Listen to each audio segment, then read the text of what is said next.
hapus kesalahanku, harganya pengorbanan yang memberikan keselamatan. Kau hadir di setiap langkahku, ku aman di dalam hadirat-Mu. Kau buktikan Engkau setia.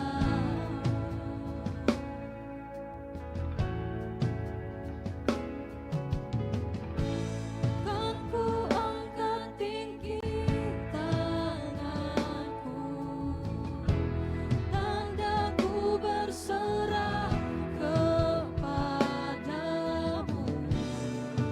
Selamanya Engkau setia.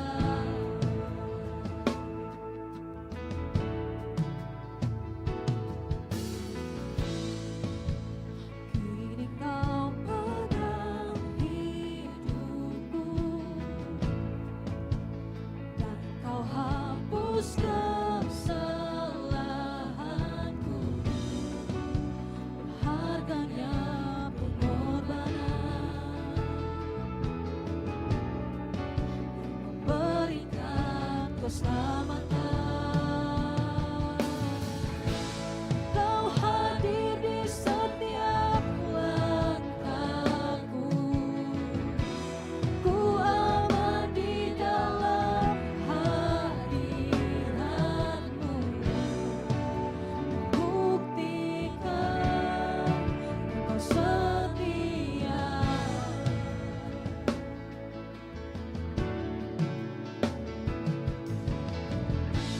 Kan ku angkat tinggi tanganku, tanda ku berserah kepadamu.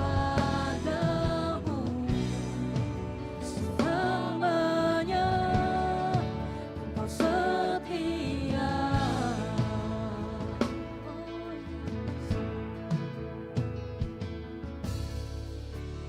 Oh, your presence never leaves me, and you'll never forsake me. Oh, your presence never leaves me, and you'll never forsake me. Oh, your presence never leaves me, and you'll never forsake me. Oh, your presence never leaves me, and you'll never forsake me.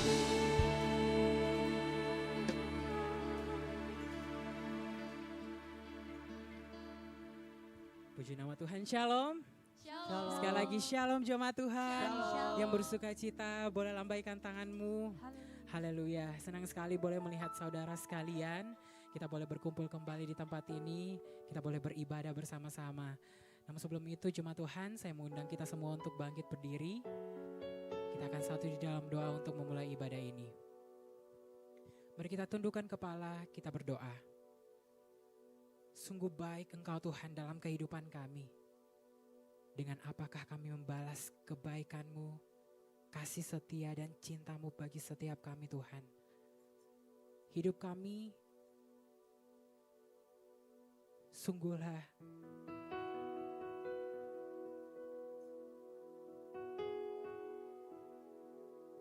sepanjang hari ini Tuhan, kalau kami boleh ada, semuanya itu karena kebaikan-Mu. Hari demi hari, waktu demi waktu, penyertaan Tuhan sungguh luar biasa. Tuhan Yesus, hari ini kami sangat rindu Tuhan, menaikkan syukur kami, penyembahan kami. Penuhi kami Tuhan dengan hadirat-Mu. Kau berkati ibadah ini dari awal, pertengahan hingga berakhirnya. Biarlah boleh berjalan seturut dengan kehendak-Mu Bapa. Kami sambut hadirat-Mu Tuhan. Di dalam nama Tuhan Yesus. Haleluya. Amin. Silakan duduk kembali jemaat Tuhan.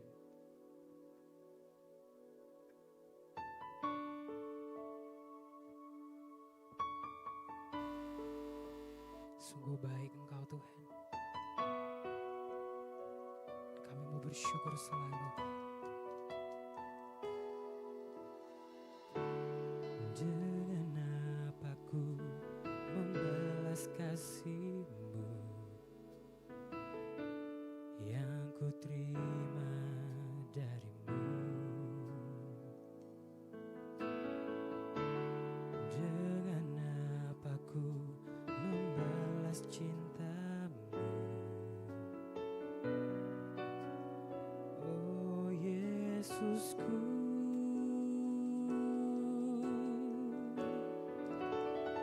Ku mau selalu bersyukur, selalu bersyukur. Kau Tuhan yang setia, yang selalu menopang.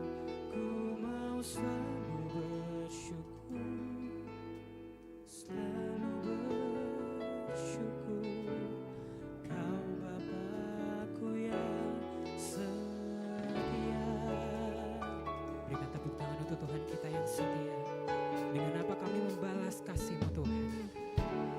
Dengan apa ku membalas kasih-Mu yang ku terima. Dengan apa ku membalas cinta-Mu, oh Yesusku. Berikan syukur-Mu. Ku mau selalu bersyukur, selalu bersyukur. Kau Tuhan yang setia, yang selalu menopang. Ku mau selalu bersyukur, selalu bersyukur. Kau Bapa-Ku yang setia. Ku mau selalu bersyukur, selalu. Setiap hati kami mau selalu bersyukur. Engkau Allah yang setia, Kau menopang hidup kami Tuhan. Ku mau selalu bersyukur, selalu bersyukur. Kau Bapa-Ku yang setia. Hanya jemaat Tuhan saja katakan pujiannya dari awal. Dengan apa kami membalas kasih-Mu Tuhan? Dengan apa ku membalas kasih-Mu yang ku terima.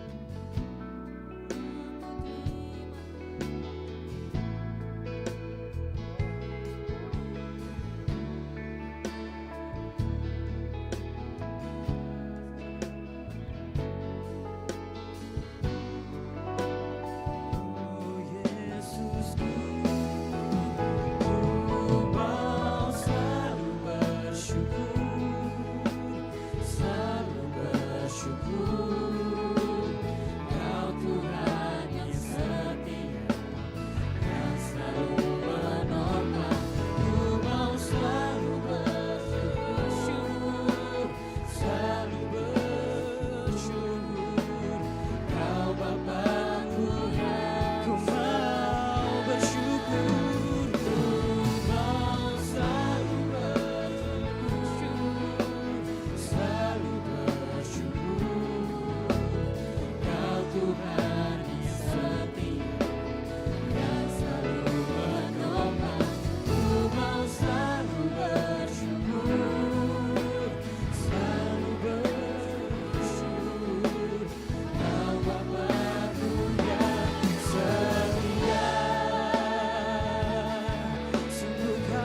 Sungguh Engkau setia Tuhan. Engkau menopang hidup kami. Kami hanya bisa bersyukur Tuhan. Amin. Kau Bapa, ku mau bersyukur. Angkat tanganmu jemaat Tuhan. Ini tangan kami yang terangkat Tuhan. Tangan kami yang penuh dengan rasa syukur untuk segala kebaikan-Mu. Kami mau selalu bersyukur Tuhan. Selalu bersyukur. Kau Bapa-Ku yang setia. Kau Bapa-Ku yang setia. Sungguh Engkau Bapa kami yang setia. Kau Bapa-Ku yang setia. Kau setia. Sungguh setia dalam hidupku. Takkan pernah Kau tinggalkan hidup kami. Kau pegang tanganku, Kau pegang hidupku. Sungguh baik Kau Tuhan. Sungguh setia dalam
bersyukur kepada Tuhan.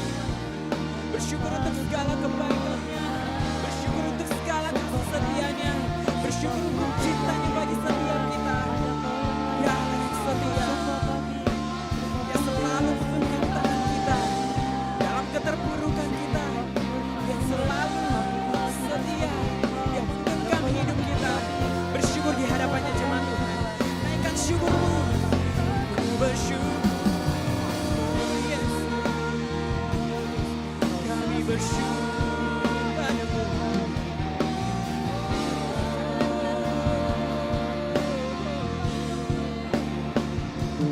Kau yang setia, Kau sungguh setia. Yesus,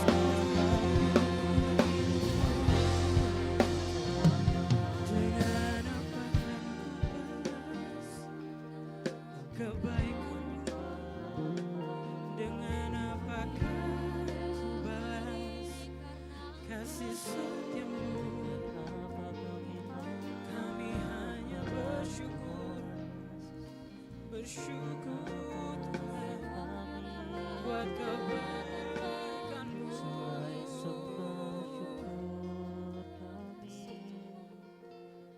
Naikkan syukurmu cuma Tuhan. Sungguh ku bersyukur. Sungguh ku bersyukur buat kasih-Mu. Besar kasih setia-Mu. Besar penyertaan-Mu bagi setiap kami.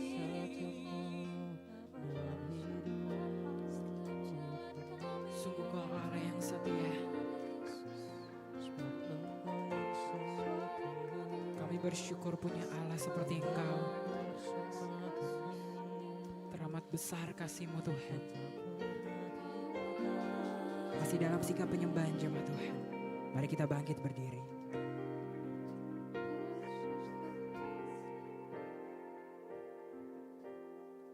Angkat tanganmu. Ku mau selalu bersyukur, selalu bersyukur. Kau Tuhan yang setia, yang selalu menopang. Ku mau selalu bersyukur, selalu bersyukur. Kau Bapakku yang Dengan penuh syukur. setia. Ku mau selalu bersyukur, selalu bersyukur. Sungguh Engkau Tuhan yang setia. Engkau menopang hidup kami. Ku mau selalu bersyukur, selalu bersyukur. Kau Bapakku yang setia. Mari angkat hatimu, naikkan syukurmu di hadapan Tuhan. Ku mau selalu bersyukur, selalu bersyukur. Kau Tuhan yang setia, yang selalu menolong. Ku mau selalu bersyukur, selalu bersyukur. Kau Bapakku yang setia.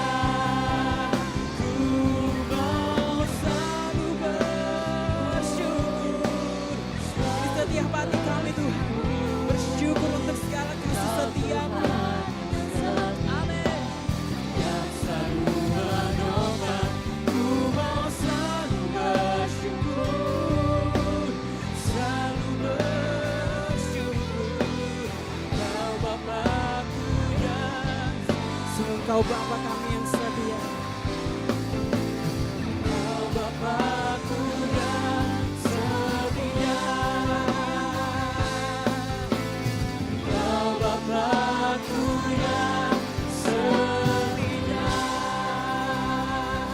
Sungguh setia Engkau Tuhan dalam hidup kami. Amin.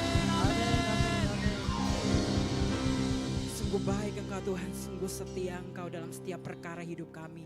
Dan lebih lagi Tuhan, kami yang bersuka cita di tempat ini. Jemaat Tuhan yang siap bersuka cita, sama-sama kita katakan amin. Shalom jemaat Tuhan. Shalom. Sebelum kita memuji Tuhan lebih lagi, boleh lihat kanan kirimu, berikan senyuman yang terbaik. Haleluya. Boleh bertepuk tangan jemaat Tuhan, yang merubah ratap kita menjadi tarian yang penuh sukacita. Kita mau nyatakan pujian kita yang terbaik untuk Tuhan, amin. Sama-sama katakan. Kau ubah ratapku jadi tarian, Kau ubahkan kain kabutku. Kau berikan sukacita, jiwaku bermazmur. Dengan senap kekuatanku. Mari lebih lagi jemaat Tuhan. Kau ubah ratapku. Kau ubah ratapku jadi tarian, Kau bukakan kain kabutku. Kami sungguh bersukacita Tuhan. Kau berikan sukacita, jiwaku bermazmur. Dengan senap kekuatanku. Mari jemaat Tuhan, angkat tanganmu dengan sukacita, katakan. Ku tak akan berdiam, memujimu selalu. Ku bersyukur padamu selama-lamanya, amin. Ku tak akan berdiam, memujimu selalu. Ku bersyukur padamu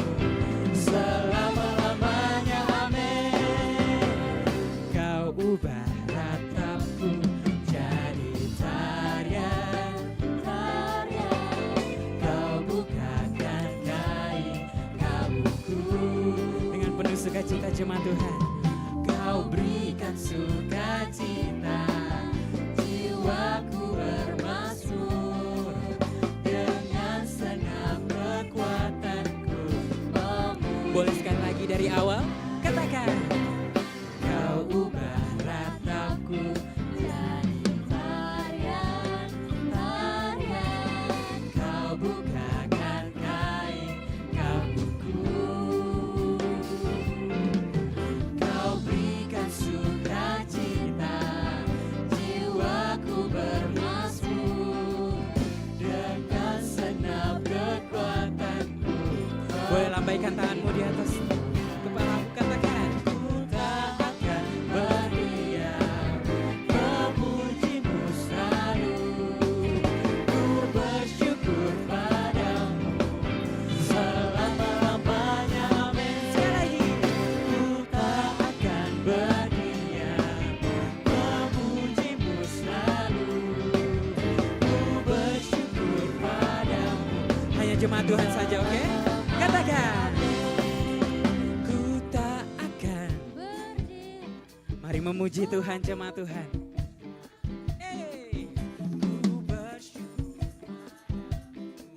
selama-lamanya. Amin. Sekali lagi.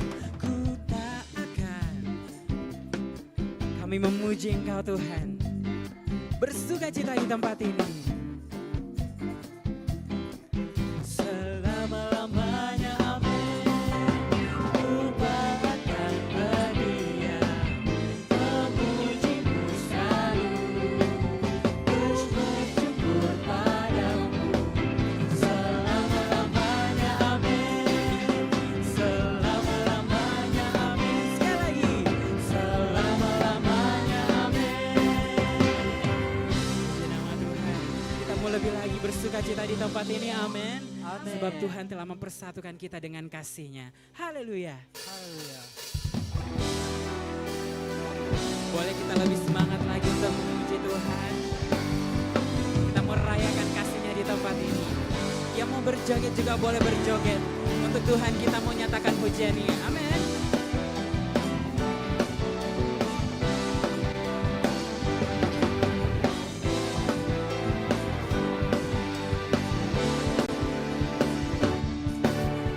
Bertemu dalam kasih-Nya, berkumpul dalam anugerah-Nya, bersukacita semua di dalam rumah Tuhan. Sekali lagi jemaat Tuhan. Bertemu dalam kasih-Nya, berkumpul dalam anugerah-Nya, bersukacita semua. Sambil lihat kanan kirimu, katakan bertemu. Bertemu dalam kasih-Nya, berkumpul dalam anugerah-Nya, bersukacita semua di dalam rumah Tuhan. Oh saudaraku dan saudariku, Tuhan cinta dan mengasihimu. Mari bersukacita semua di dalam rumah Tuhan. Oh saudaraku dan saudariku, Tuhan cinta dan amin. Mari bersukacita semua di dalam rumah Tuhan. Sungguh kita bersukacita di rumah Tuhan, amin. Amin. Yang mau bersukacita boleh sorakan haleluya. Sekali lagi katakan. Bertemu dalam kasih-Nya, berkumpul dalam anugerah-Nya, bersukacita semua. Jemaat Tuhan yang bersukacita, katakan. Bertemu dalam kasih-Nya, berkumpul dalam anugerah-Nya, bersukacita semua. Saya ingin dengar suara jemaat yang wanita. Bertemu dalam kasih-Nya, berkumpul dalam anugerah-Nya, bersukacita semua. Siap-siap jemaat yang pria, katakan bertemu dalam kasih-Nya. Bertemu dalam kasih-Nya, berkumpul dalam anugerah-Nya, bersukacita semua di dalam rumah Tuhan. Semuanya bertemu, bertemu dalam kasih-Nya, berkumpul dalam anugerah-Nya, semua di dalam rumah Tuhan. Oh saudaraku dan saudariku, Tuhan cinta dan mengasihimu. Mari bersuka cita semua. Sekali lagi jemaat Tuhan, sambil lihat kanan kiriku katakan, oh saudaraku dan saudariku, Tuhan cinta dan mengasihimu. Sekali lagi jemaat Tuhan, penuh dengan sukacita, katakan, oh saudaraku dan saudariku. Di tempat ini Tuhan kami sangat bersukacita. Terima kasih Bapak. Sukacita semua di dalam rumah Tuhan. Mari bersukacita semua di dalam rumah Tuhan. Sekali lagi, mari bersukacita semua di dalam rumah Tuhan.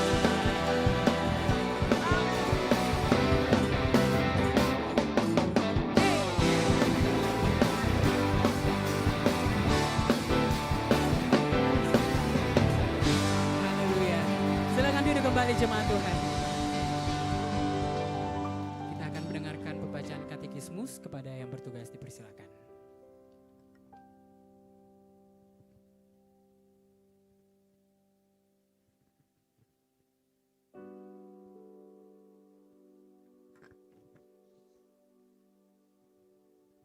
Shalom jemaat Tuhan, selamat datang di GBI Oikumene atau Goal CC.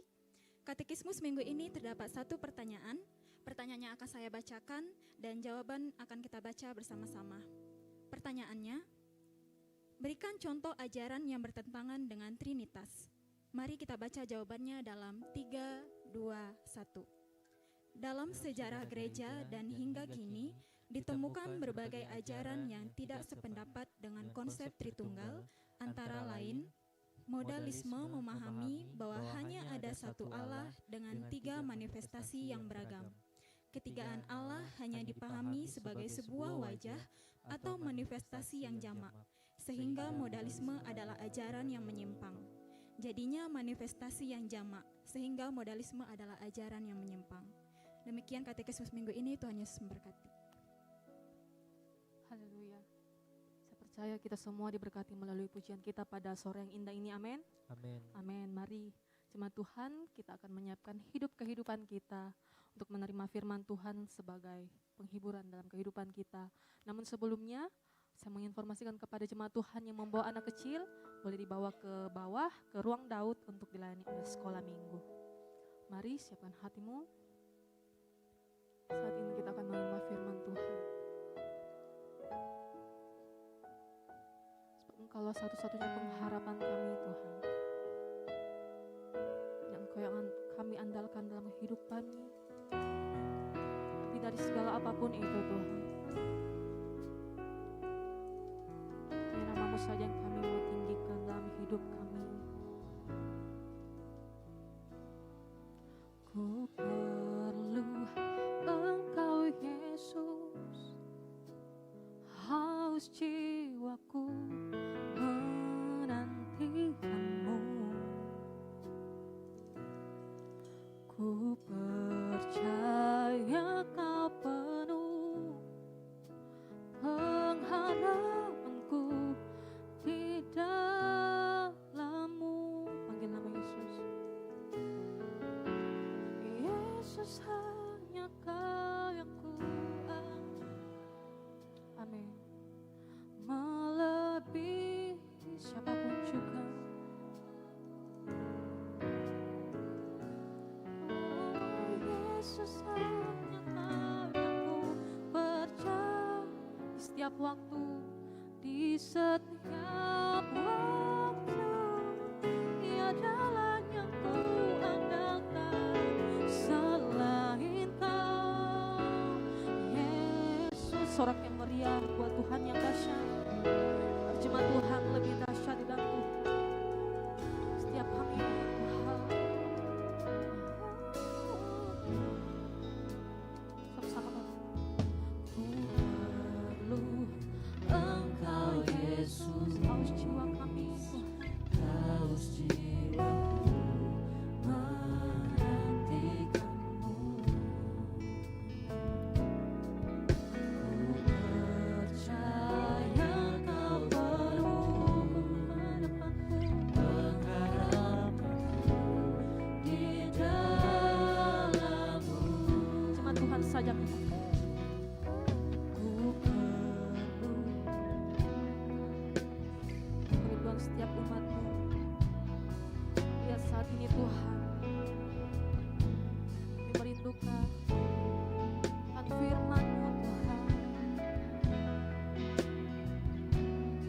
satu-satunya pengharapan kami. Pengharapanku di dalam-Mu, nyatakan Yesus. Yesus, hanya Kau yang ku andalkan, melebihi siapapun juga. Oh Yesus, hanya Kau yang ku percaya. Di setiap waktu tiada lain yang ku andalkan.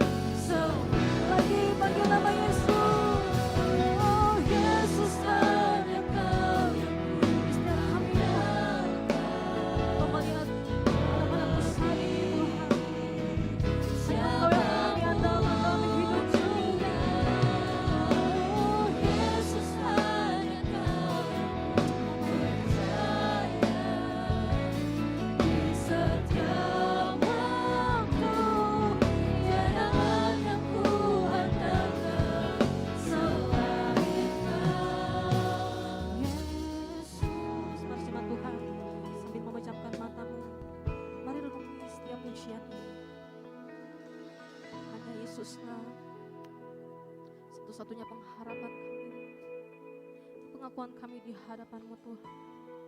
Sebab lebih dari segala apapun itu Tuhan, bahkan lebih dari segala persoalan kami, hanya Engkau yang kami andalkan dalam hidup kami Tuhan.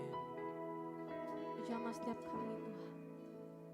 Sama-sama katakan, Yesus.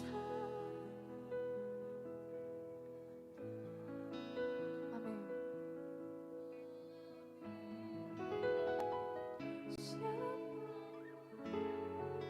Tak ada satupun Tuhan. Yesus, hanya Kau. Amin, amin. Di setiap waktu tiada lain yang ku andalkan selain Kau, lagi katakan Yesus, hanya Kau yang ku andalkan. Kau pengharapan kami Tuhan. Melebihi siapapun juga. Yesus, hanya Kau yang ku percaya. Di setiap waktu tiada lain yang ku andalkan selain Kau. Yesus, mari jemaat Tuhan, saudara kita sama-sama bangkit berdiri, nyatakan di hadapan Tuhan. Yesus, hanya Kau yang Ini kami Tuhan. melebihi siapapun juga. Yesus, hanya Kau yang percaya. Di setiap waktu tiada lain yang ku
pujian kami naikkan karena kami mengagumi Engkau. Kami kagum, kami hormat, kami tunduk akan Engkau Tuhan. Tiba saatnya kami mau belajar firman Tuhan. Kami mau duduk diam mendengarkan, kami mau buka Mata kami, pendengaran kami, fokus kami mendengarkan firman Tuhan. Berbicaralah kepada setiap kami, singkapkan setiap firman Tuhan yang disampaikan. Sehingga kami bisa mengerti apa yang menjadi kehendak-Mu, apa yang menjadi isi hati-Mu. Sehingga kami saat kami datang pulang, kami tidak sama lagi. Kami menerima berkat rohani dari Tuhan.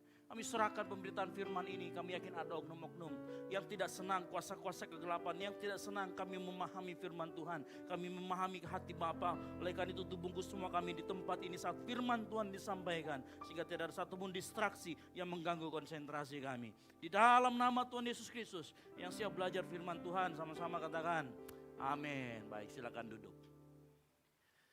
Baik, shalom. Ya, puji Tuhan. Saya bersuka cita karena sore hari ini cuacanya bagus ya.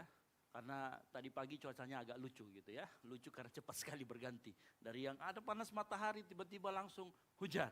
Dan ini membuat banyak teman kita, banyak saudara-saudara kita yang kemudian tidak enak badan dan jatuh sakit. Nah, kita berdoa supaya anak kita, saudara kita, teman-teman kita, orang tua kita yang sakit dapat dijamah Tuhan, diangkat sakit penyakitnya dan sembuh. Yang setuju katakan amin.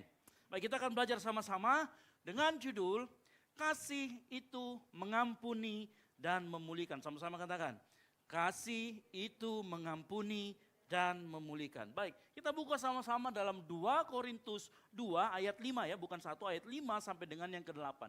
2 Korintus 2 ayat 5 sampai dengan yang ke-8. Dan saya jemput jemaat Tuhan untuk bangkit berdiri. Kita akan membaca secara bergantian. Saya ayat yang ke-5, Bapak Saudara sekalian ayat yang ke-6. Ayat ke-8 kita akan baca bersama-sama. Baik, 2 Korintus 2 ayat 5 dikatakan begini. Tetapi jika ada orang yang menyebabkan kesedihan, maka bukan hatiku yang disedihkannya, melainkan hati kamu sekalian. Atau sekurang-kurangnya supaya jangan aku melebih-lebihkan hati beberapa orang di antara kamu. 6.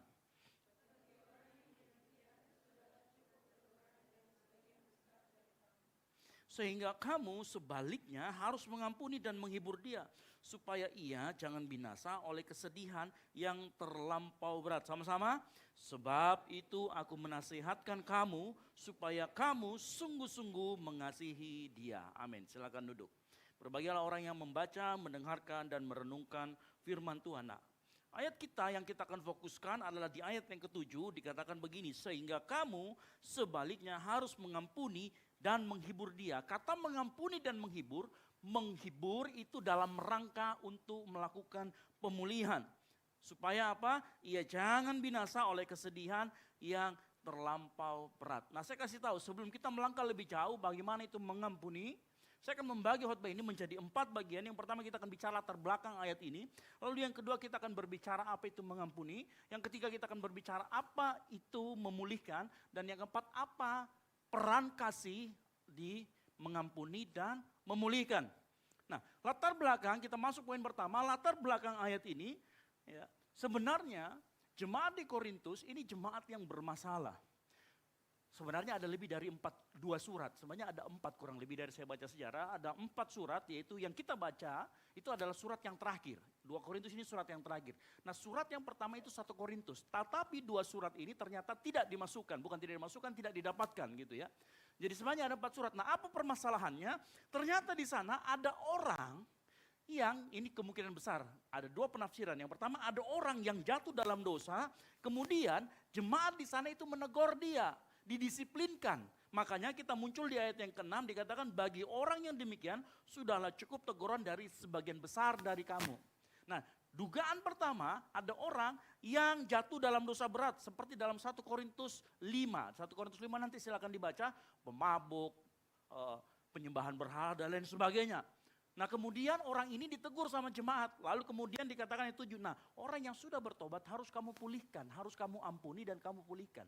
Tetapi ada penafsiran yang kedua berkata begini, kemungkinan besar juga di Korintus ada orang yang menentang Paulus, menentang kerasulan dari Rasul Paulus. Nah, waktu kerasulan Rasul Paulus ditentang, orang jemaat yang lain itu ngomong begini, kamu itu jangan begitu. Akhirnya orang ini didisiplinkan. Makanya tadi ini berkaitan juga dengan Paulus. Ini 2 penafsiran. Ya. Jadi orang yang sudah bersalah ditegur secara serius oleh mayoritas jemaat, ini yang disebut dengan disiplin. Tetapi tujuan disiplin sudah tercapai. Buat Paulus di surat yang terakhir, Tujuan kamu untuk mendisiplinkan sudah selesai. Kamu harus kemudian mulai memulihkan. Kenapa? Orang yang didisiplin tapi tidak dipulihkan, dia akan tenggelam dalam rasa bersalah berlebihan. Dan rasa yang bersalah yang berlebihan akan menyebabkan malah dia menjadi binasa. Nah ini diingatkan oleh Paulus. Sebenarnya begini, Paulus kasih tahu gereja di Korintus supaya begini, gereja harus menjaga kekudusannya. Tetapi di saat yang bersamaan gereja harus menjaga kekudusannya. Makanya Paulus mengasih tahu gini, teguran atau disiplin harus menjadi salah satu sarana untuk pemulihan, bukan untuk menghancurkan. Makanya saya mau kasih tahu, gereja itu harus tahu kapan menegur, kapan berhenti menegur dan mulai untuk memulihkan. Sebab kalau tidak, maka teguran bukan jadi alat untuk memenangkan jiwa, tetapi akan menghancurkan jiwa. Dan rasa bersalah yang ditanggung oleh orang lain akan bisa menjadi alat pertobatan di level tertentu. Tetapi kalau rasa bersalah dibiarkan tanpa dipulihkan, tanpa diberi pengharapan, ini menjadi celah bagi iblis untuk kemudian menghancurkan jiwa-jiwa. Makanya kalau kita baca dalam 2 Korintus 2 ayat 11, ya. Belum pindah? Kursornya? Ya. Dikatakan gini, supaya iblis ternyata kalau kita tidak memulihkan orang, iblis itu beroleh keuntungan karena jiwa-jiwa akan binasa. Makanya Paulus tulis ini, supaya iblis jangan beroleh keuntungan. Nah banyak orang suka menegur tetapi canggung untuk menghibur. Orang suka menegur tetapi nggak mau menghibur. Kenapa? Karena seringkali menegur itu memberikan kita semacam kuasa atau power. Ya, post power syndrome ini ceritanya ya. Menghibur justru kebalikannya, menghibur membutuhkan kerendahan hati. Nah ini yang sering dilewatkan banyak orang. Orang suka menegur tapi tidak pernah memulihkan. Ya. Hati-hati. Banyak teguran disiplin bagus, tetapi harus tahu kapan untuk memulihkan. Kalau tidak tahu memulihkan, maka akibatnya bisa bergeser. Bukan lagi menjaga kekudusan, tetapi dia hanya akan sekedar menjaga citra moral, superioritas rohani. Ya. Nah makanya kita akan belajar sama-sama. Dikatakan sama Paulus di ayat yang ketujuh, apa dikatakan di sana? Sehingga kamu sebaliknya harus apa? Mengampuni dan menghibur dia. Nah kita akan belajar yang pertama. Apa itu mengampuni? Pengertian mengampuni dan kira-kira aspek-aspek apa saja yang dari mengampuni. Karena ada banyak orang yang salah mengartikan apa itu mengampuni. Sehingga kemudian terjebak dalam merasa bersalah, ada juga yang tidak merasa sama sekali. Dan saya berdoa setelah kita di tempat ini kita tahu apa itu mengampuni. Nah berdasarkan apa yang saya baca dari beberapa literatur, saya mendapati bahwa begini. Mengampuni adalah melepaskan hak untuk membalas dendam. Ini esensi dari mengampuni. Ya. Mengampuni dilakukan oleh orang yang disakiti. Jadi kalau engkau disakiti, berarti engkau yang harus mengampuni. Ya. Nah, dengar baik. Di dalam Alkitab, saat kita bersalah, saat kita berselisih dengan orang lain, hubungan relasinya itu malah dianggap seperti muncul hutang piutang. Dari mana saya tahu? Bapak Ibu perhatikan, suatu kali Petrus bertanya sama Yesus, Yesus berapa kali kita harus mengampuni? Yesus jawab 70 kali 7 kali. Yesus nggak hanya menjawab sampai di situ. Dia lanjutkan pertanyaan, dia lanjutkan jawabannya dengan memberikan perumpamaan. Apa perumpamaannya? Ada seseorang yang berhutang 10.000 talenta dan diampuni. Kemudian ternyata orang yang berhutang 10.000 talenta ini, kemudian apa? Ada orang yang berhutang sama dia 100 dinar. Dia nggak mau mengampuni yang 100 dinar. Lihat, Yesus menggambarkan bagaimana kondisi konflik atau memaafkan atau mengampuni itu seperti orang yang berhutang. Makanya menggunakan perumpamaan yang berkaitan dengan ekonomi. Puji Tuhan saya sarjana ekonomi ya, jadi tahu. Gitu ya. Lihat Yesus, nggak usah itu. Waktu berdoa, doa Bapa kami, dan ampunilah kami akan kesalahan kami seperti kami juga mengampuni orang bersalah kepada kami. Dalam kata Yunaninya, dalam bahasa Yunani digunakan kata opeilemata yang artinya hutang atau kewajiban finansial. Jadi perhatikan, waktu kita berselisih sama orang, maka engkau sedang membuka hutang piutang dengan dia. Kalau engkau disakiti berarti orang yang menyakiti punya hutang sama kita. Gitu ya. Kalau saya dipukul 1 kali, maka saya punya urusan untuk memukul dia 1 kali. Seperti itu. Jadi perhatikan baik-baik. Nah kita harus tahu ini, makanya kemudian kalau kita selidiki ke belakang, apa itu mengampuni? Nah ini dia, mengampuni itu melepaskan hak untuk membalas. Mengampuni itu bukan menyangkal hutang, tetapi melepaskan hak untuk tagih itu. Dan bukan hanya sekedar melepaskan, dan menyerahkan pembalasan dan keadilan akhir kepada Tuhan. Kenapa? Ibrani 10 ayat 30 berkata apa? Sebab kita mengenal dia yang berkata pembalasan adalah hakku. Akulah yang menuntut pembalasan dan lagi Tuhan akan menghakimi umatnya. Makanya gini ya, kalau ada orang yang mukul kita atau berbuat salah sama kita, pasti kita dalam hati bilang gini, dia berhutang maaf sama saya. Betul atau tidak? Dia harus minta maaf sama saya. Bagaimana caranya, bentuknya seperti apa? Kita juga sama. Kalau kita bersalah sama seseorang, rasa bersalah itu muncul dan kita kayaknya harus minta maaf deh. Ya kalau merasa. Nah inilah yang disebut dengan hutang piutang di dalam perkara kalau kita berselisih. Tetapi menggunakan istilah ekonomi, hutang piutang. Makanya saya mengambil kesimpulan bahwa sebenarnya mengampuni adalah melepaskan hak untuk membalas. Nah perhatikan, di dalam iman Kristen, pengampunan itu adalah keputusan. Sama-sama katakan keputusan. Nah keputusan ini berada sepenuhnya di pihak yang disakiti. Ya. Jadi pengampunan itu sepenuhnya berada di pihak orang yang disakiti. Bukan hasil negosiasi. Apa maksudnya hasil negosiasi? Misalkan saya disakitin orang, kau harus bertobat dulu ya, baru saya mengampuni ya. Enggak begitu. Di dalam iman Kristen mengampuni harus segera dan keputusan sepenuhnya berada pada pihak yang disakiti. Makanya dengar baik, pengampunan tidak perlu nunggu orang lain untuk minta maaf. Pengampunan tidak perlu menunggu orang lain menyesal dengan cara yang kita mau. Pengampunan tidak perlu menunggu orang berubah seperti yang kita harapkan. Pengampunan harus instan. Dari mana kita belajar itu?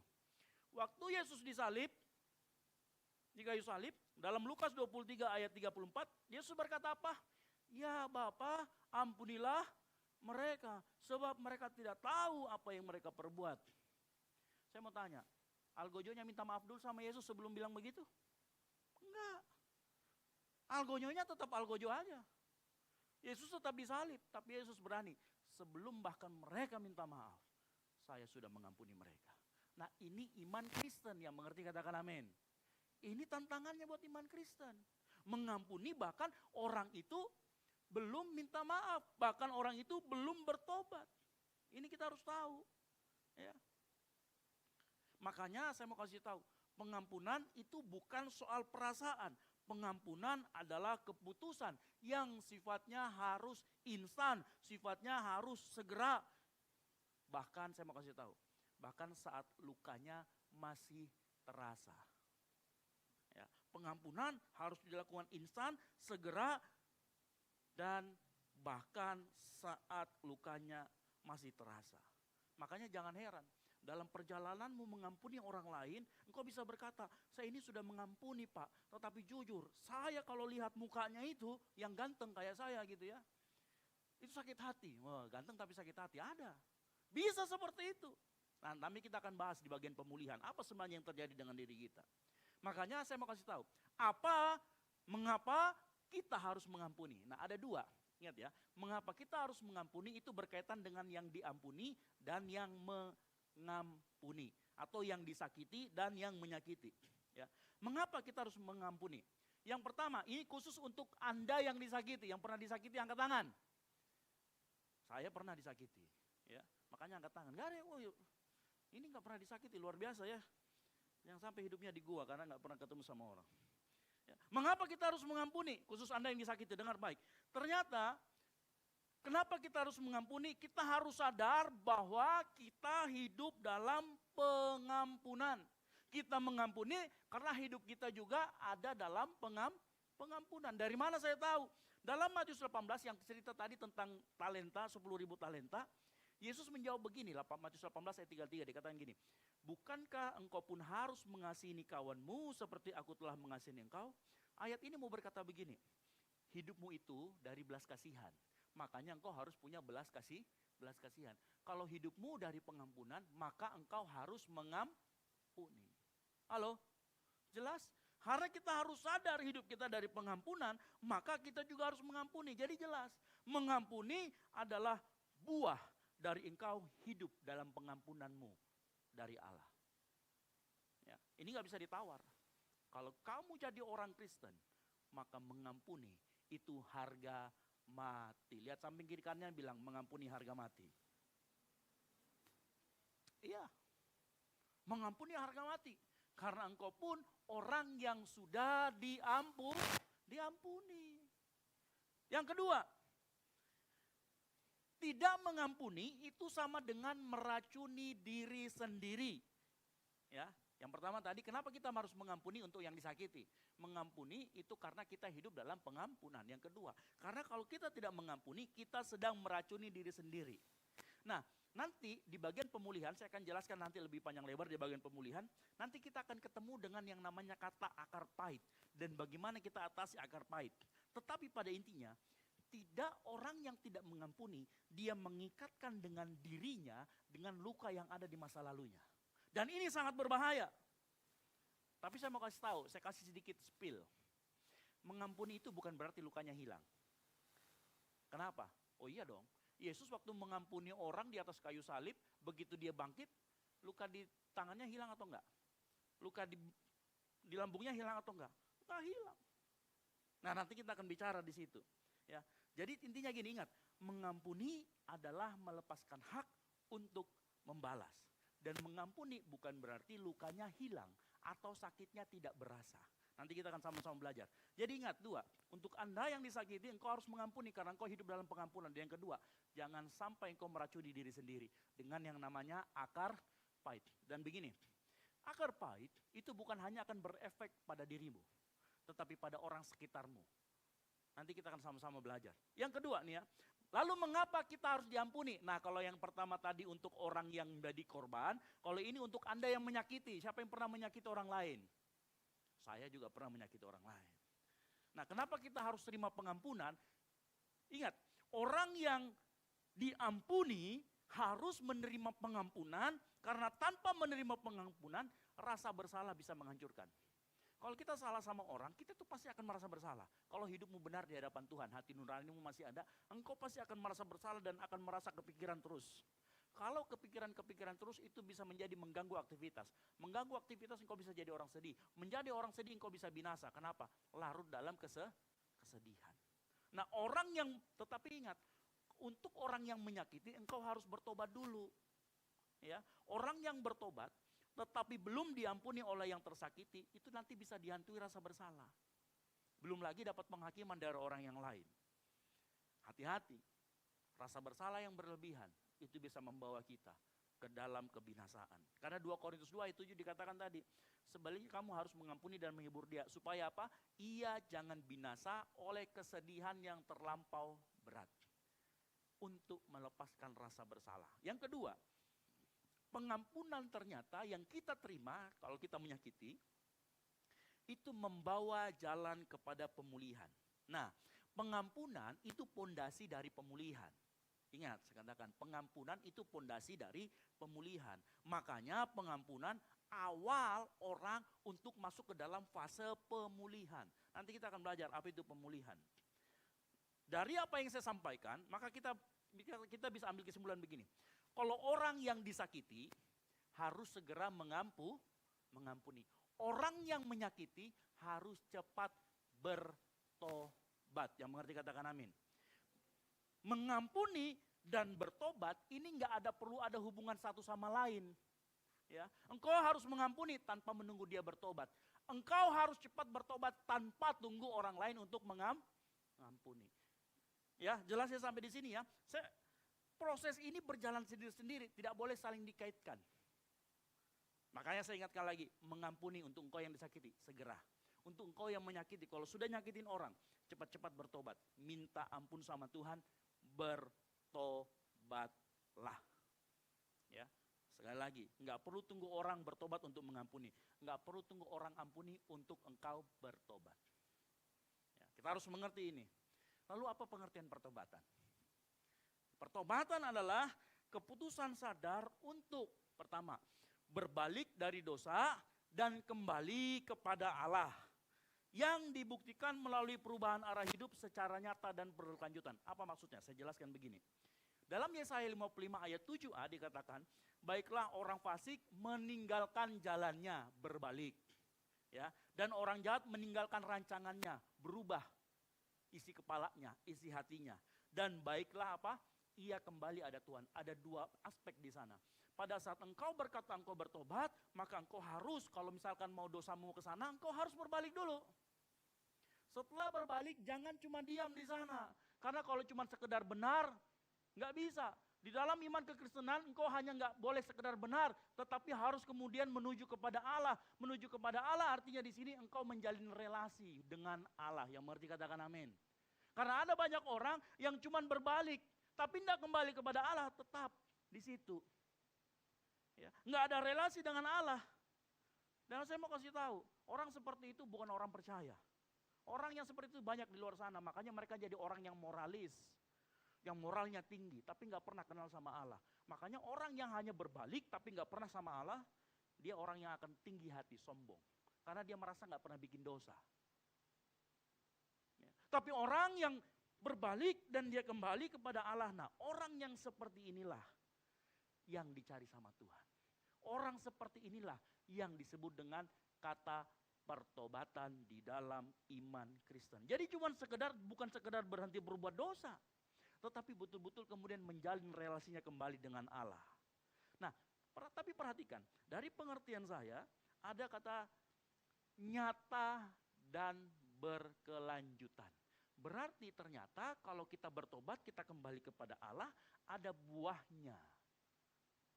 Terus yang kedua, selain ada buahnya, berkelanjutan. Berkelanjutan itu akhirnya setiap hari, bukan cuma satu kali. Kenapa? Saya selalu katakan, bertobat itu setiap hari. Karena iblis juga kerjaannya setiap hari supaya kita jatuh. Ya. Jadi perhatikan, bertobat setiap hari, berkelanjutan. Makanya pertobatan ada dua prosesnya. Yang pertama, pertobatan itu keputusan, yang tadi saya katakan. Orang yang menyakiti dia harus bertobat dan bertobat itu keputusan. Yang kedua, dibuktikan dengan proses. Yang itulah yang saya katakan, belajar kan tadi begini, kita ini terbiasa hidup dalam dosa ke arah sana. Begitu kita berbalik, kita mungkin belum terbiasa dengan gaya hidup pertobatan. Ini yang disebut pertobatan proses. Nah, pertobatan proses ini yang disebut dengan pemulihan. Yang mengerti katakan amin. Ya, karena dengar baik. Kalau engkau hanya berbalik, tapi nggak pernah kembali kepada Tuhan, bisa jadi ada orang yang bilang begini, itu cuma sekedar penyesalan, tapi nggak bertobat. Nah inilah bedanya. Bedanya penyesalan dan bertobat. Kalau penyesalan dia cuma berbalik aja, tetapi nggak pernah dijalanin kehidupannya dalam pertobatan. Ya. Tetapi kalau bertobat dia berbalik dan dia menghidupi pertobatan itu. Dan buah dari pertobatan yang dijalani proses namanya pemulihan. Yang mengerti katakan amin. Ya. Kalau sudah bertobat, jalan kepada Yesus, maka inilah yang disebut dengan pemulihan. Nah kita masuk sekarang, yang ketiga. Apa itu pemulihan dan apa itu aspek-aspeknya? Pemulihan itu sifatnya proses. Saya kasih ayatnya. 2 Korintus 4 ayat 16 berkata begini. Sebab itu kami tidak tawar hati, tetapi meskipun manusia lahiriah kami semakin merosot, namun manusia batiniah kami dikatakan apa? Dibaharui dari sehari ke, artinya apa? Proses, bukan sekali jadi. Manusia batin harus terus menerus diperbaharui. Dan Bapak Ibu saya kasih ingat ya, saya mundur sedikit ke belakang. Waktu kita berbuat salah, entah kita berselisih sama orang tua, pacar, saudara, teman, kita bukan hanya berdosa, tetapi ingat kita bukan cuma sekedar buka semacam hutang piutang. Tapi ingat saat kita berselisih dengan orang lain, maka yang rusak itu relasi. Relasi dalam arti apa? Yang kamu rusak berarti kepercayaan, yang kamu rusak tanggung jawab, yang kamu rusak posisi, yang kamu rusak juga artinya peran. Relasinya rusak juga, bukan hanya sekedar membuka hutang piutang, tetapi juga relasinya. Makanya inilah yang perlu diperbaiki. Makanya kalau kita melihat Pemulihan adalah proses Allah membangun kembali manusia yang rusak agar hidup dari kasih karunia, berfungsi sehat dalam relasi dan berjalan dalam arah yang benar. Ingat, saya mau kasih tahu, deklarasi pengampunan kita itu menyelesaikan hutang. Tetapi proses pemulihan adalah proses mengembalikan fungsi, mengembalikan kepercayaan, mengembalikan tanggung jawab, mengembalikan peran. Dan semua itu butuh yang namanya waktu.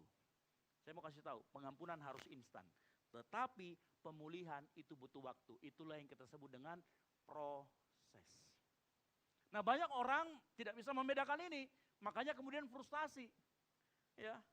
Nah, saya mau katakan sekali, siapa yang perlu dipulihkan? Kalau tadi kita bicara tentang diampuni dan mengampuni. Kalau yang kedua ini, siapa yang perlu dipulihkan? Dalam selisih, yang perlu dipulihkan itu kedua-dua pihak. Baik yang disakiti ataupun yang menyakiti. Kenapa? Dalam sebuah konflik atau perselisihan atau permasalahan manusia, dua pihak ini, ingat, relasinya yang rusak dan dua-duanya terluka, tetapi dengan cara yang berbeda-beda. Makanya kedua-duanya membutuhkan yang namanya pemulihan, yang mengerti katakan amin. Bukan hanya orang yang menyakiti atau yang disakiti karena jadi korban butuh pemulihan, enggak. Orang yang menyakiti juga butuh. Kenapa? Relasinya juga menjadi rusak. Makanya sekali lagi, kalau tadi kita bicara tentang mengampuni, ada orang yang disakiti dan menyakiti, pemulihan juga sama.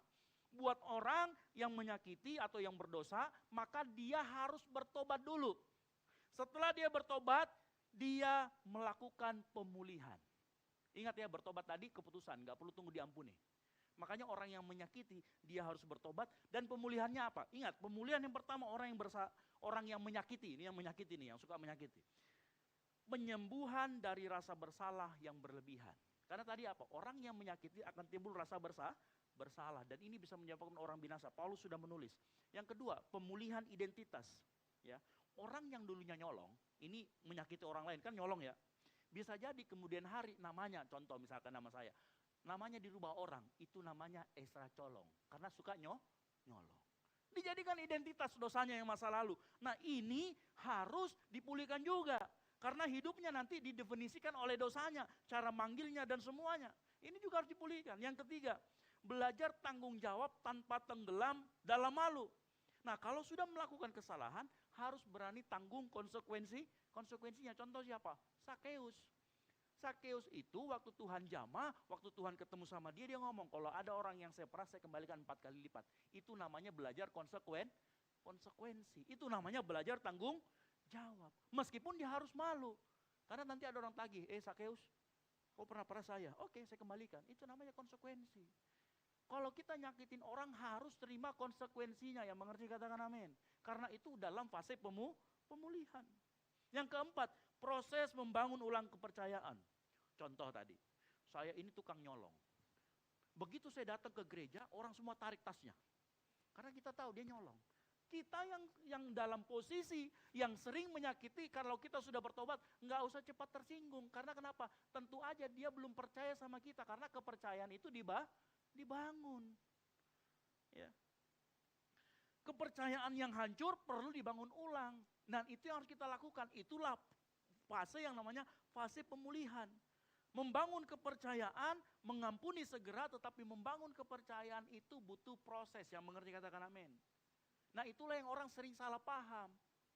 Makanya kalau kamu sudah nyakitin orang, kamu nyolong duit dari perusahaan, lalu kemudian, Pak, kembalikan lagi dong, saya jadi manajer keuangan. Enggak bisa. Karena kenapa? Kamu sudah menghancurkan kepercayaan. Butuh waktu bertahun-tahun untuk kembali ke tempat itu. Dimulailah dengan pertobatan. Dan tahan. Meskipun mungkin waktu saat itu, itu loh orang yang sering nyolong. Harus tahan, konsekuensi. Itu bagian dari pemulihan. Nah, ini 4 ini untuk orang yang menyakiti. Lalu bagaimana orang yang disakiti yang jadi korban? Fase pemulihannya seperti apa? Buat orang yang disakiti atau korban, maka dia harus apa? Mengampuni, setelah itu dipulihkan. Apa saja yang dipulihkan? Yang pertama, luka. Luka harus dibereskan. Nah, saya mau kasih tahu begini. Peristiwa yang menyakitkan itu akan nyata dan meninggalkan bekas dalam ingatan. Bahkan kalau orang yang terlalu lama disakiti, dia bisa sampai masuk ke jiwa. Apa contoh? Suami istri Kan banyak tuh kejadian. Ada lagi pendeta di Surabaya suka mukulin istrinya. Berpuluh-puluh tahun mengalami itu, belasan tahun dia ngalamin. Jadi bisa aja kalau suaminya maju melangkah satu lagi, dia bisa ketakutan. Kenapa? Karena ternyata dia punya trauma. Nah, yang seperti ini harus dipulihkan. Mengampuni tidak menghapus otomatis ingatannya, seperti lagunya Geisha. Lumpuhkanlah ingatanku, hapuskan tentang dia. Kamu gila namanya kalau seperti itu ya. Nggak ada, nggak bisa, manusia itu makhluk yang kompleks. Makanya luka itu harus dibereskan. Inilah fase pemulihan. Tetapi bagaimana cara memulihkan nanti kita akan belajar di bagian bawah. Kemudian yang kedua, kemarahan ditekan. Orang yang sering disakiti, amarahnya, rasa sakitnya itu seringkali disimpan. Tidak dibereskan. Nah kalau terus disimpan, bisa jadi ini akhirnya dikeluarkan atau dinampakkan dengan cara dia memperlakukan orang lain. Bisa jadi loh, orang yang menyimpan kemarahan itu senggol bacok. Tahu arti senggol bacok? Cepat tersinggung. Ya. Padahal baru dibilang, kamu tuh kacamatamu itu cantik sekali. Padahal dipuji. Dia bisa tersinggung itu. Maksudmu apa kacamataku? Padahal padahal dia cepat tersinggung. Karena ada kemarahan di dalam dirinya. Ya. Bahkan saya mau kasih tahu, ini harus hati-hati. Orang yang menyimpan kemarahan, di suatu titik, dia bisa gagal lagi untuk mengampuni. Begitu orang yang dia sakit hati itu, kena apa-apa. Nah, coba perhatikan, kalau orang yang menyakiti kita, kecelakaan, kena musibah, engkau bersuka cita atau engkau ikut sedih? Kalau engkau bersuka cita, itu sudah cepat-cepat bertobat. Berarti engkau belum mengampuni itu. Kenapa? Karena kan syukurin lu dalam hati. Mungkin di luar kita, aduh saya juga turut ya, sorry ya, maaf ya. Tapi ternyata dalam hati, saya sudah bilang memang nih. Ada yang seperti itu. Hati-hati, orang yang menyimpan amarah, keputusan mengampuninya bisa gagal. Dan pemulihan akan gagal. Hati-hati. Yang ketiga, ketakutan akan pengulangan. Nah, orang yang sering disakiti, biasanya itu muncul rasa takut. Parnoan, tahu parnoan ya? Paranoid. Dia akan berkata, jangan-jangan kalau saya ketemu lagi dia terjadi lagi. Nah, orang yang seperti ini hidupnya itu bisa defensif. Pertama-tama dia menutup diri. Lalu kemudian menjadi orang defensif. Lama-lama dia terasingkan. Dan setelah terasingkan dia merasa nggak ada teman. Nggak ada merasa teman, dia merasa sedih. Sedih yang berkelanjutan bisa jadi dia binasa. Ini orangnya bisa seperti itu. Kenapa? Bermula dari apa? Defensif, menutup diri. Yang keempat, perasaan bisa mengontrol segalanya. Jadi orang yang disakiti sering ingin kontrol segalanya. Supaya apa? Supaya nggak disakitin lagi. Contoh, misalkan, ya, pemain drum sama pemain bass baku marah.